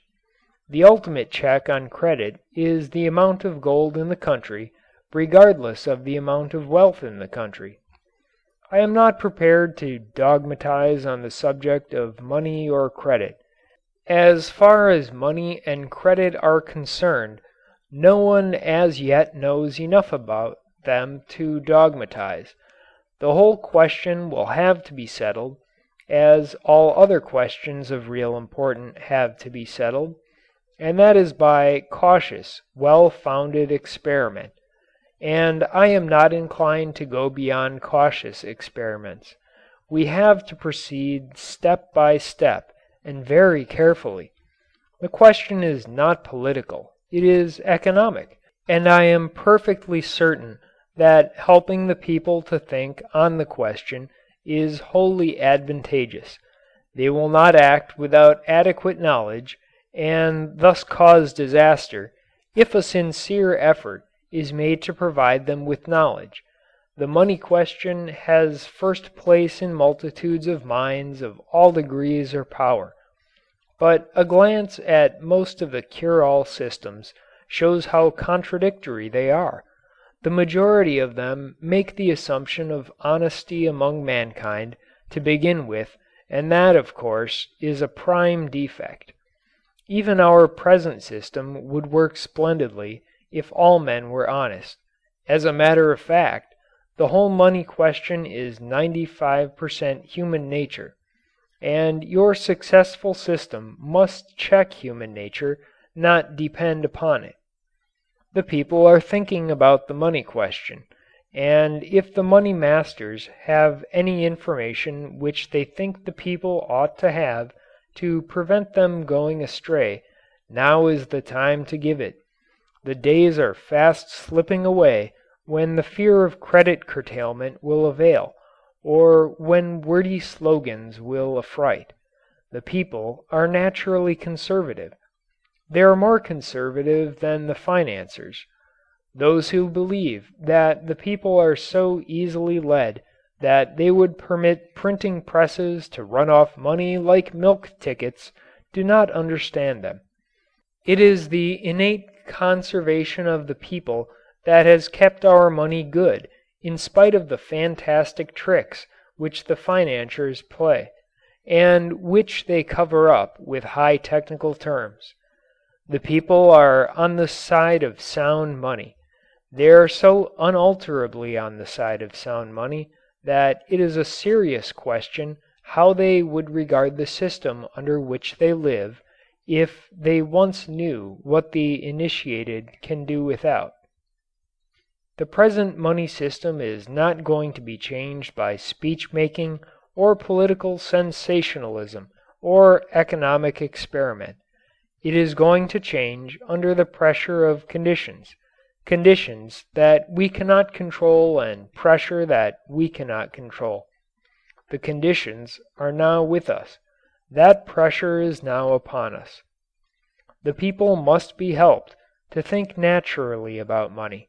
They must be told what it is, and what makes it money, and what are the possible tricks of the present system which put nations and peoples under control of the few.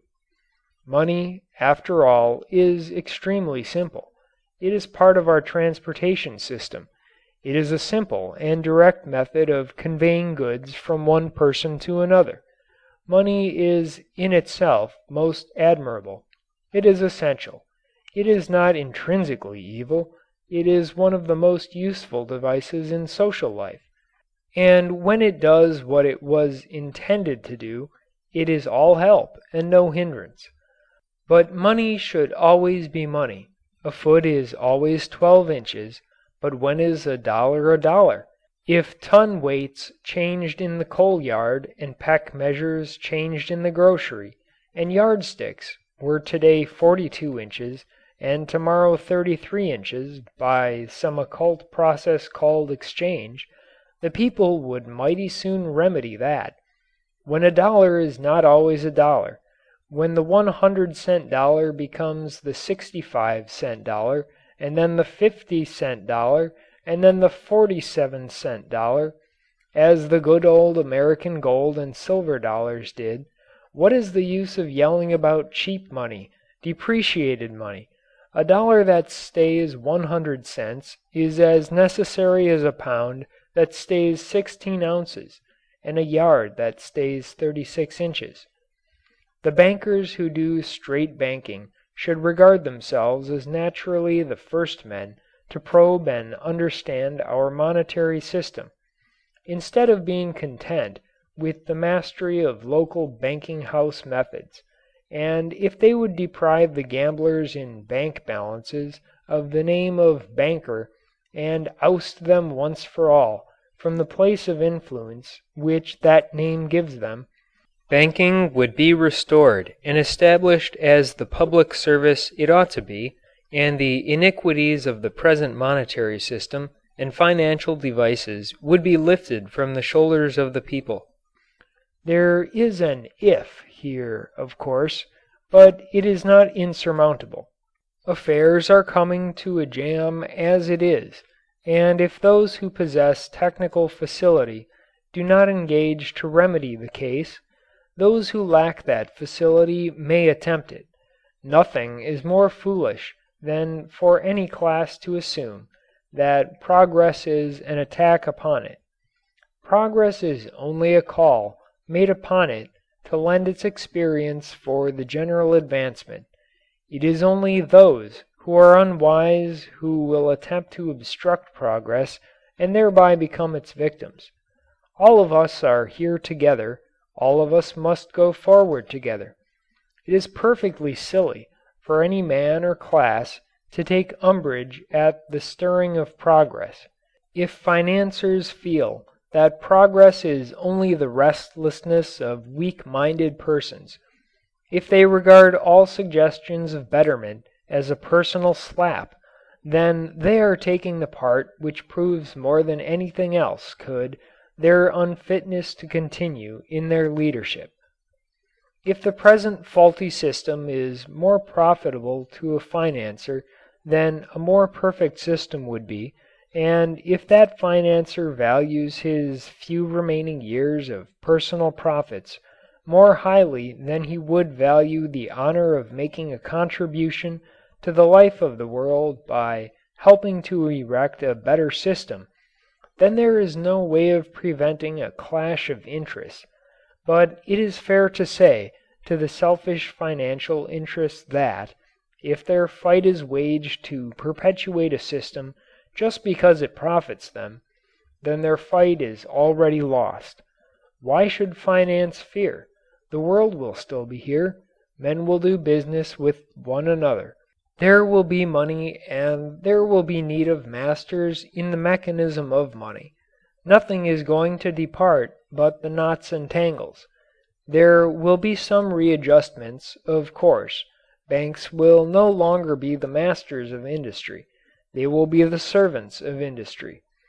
Business will control money instead of money controlling business. The ruinous interest system will be greatly modified.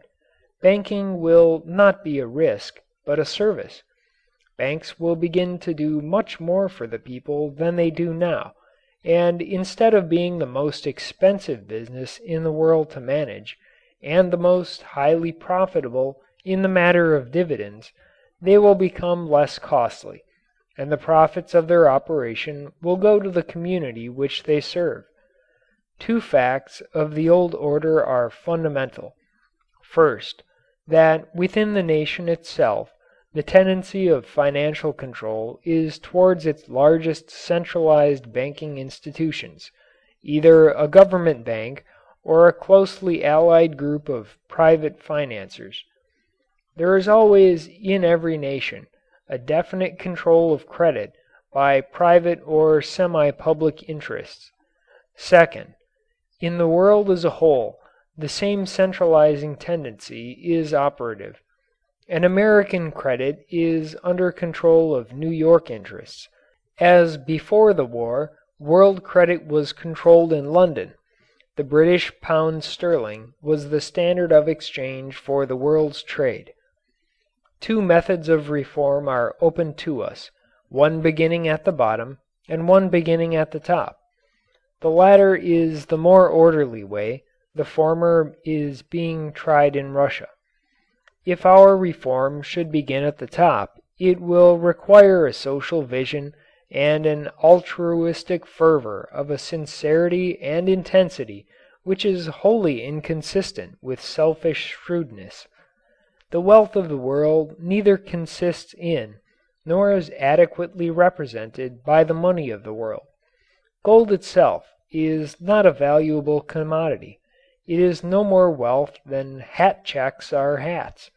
But it can be so manipulated as the sign of wealth as to give its owners or controllers the whip hand over the credit which producers of real wealth require. Dealing in money, the commodity of exchange, is a very lucrative business. When money itself becomes an article of commerce to be bought and sold, before real wealth can be moved or exchanged. The usurers and speculators are thereby permitted to lay a tax on production. The hold which controllers of money are able to maintain on productive forces is seen to be more powerful when it is remembered that, although money is supposed to represent the real wealth of the world, there is always much more wealth than there is money, and real wealth is often compelled to wait upon money, thus leading to that most paradoxical situation, a world filled with wealth but suffering want. These facts are not merely fiscal to be cast into figures and left there. They are instinct with human destiny and they bleed. The poverty of the world is seldom caused by lack of goods but by a money stringency, commercial competition between nations which leads to international rivalry and ill will, which in their turn breed wars. These are some of the human significations of these facts. Thus poverty and war, two great preventable evils, grow on a single stem. Let us see if a beginning toward a better method cannot be made. End of chapter 12. Hi, this is Super Utils with some afterbirds. I'm here just to ask, if you enjoyed this audiobook, then please do click on the like button down below and subscribe to my channel. Thanks a lot for your attention and have a wonderful day!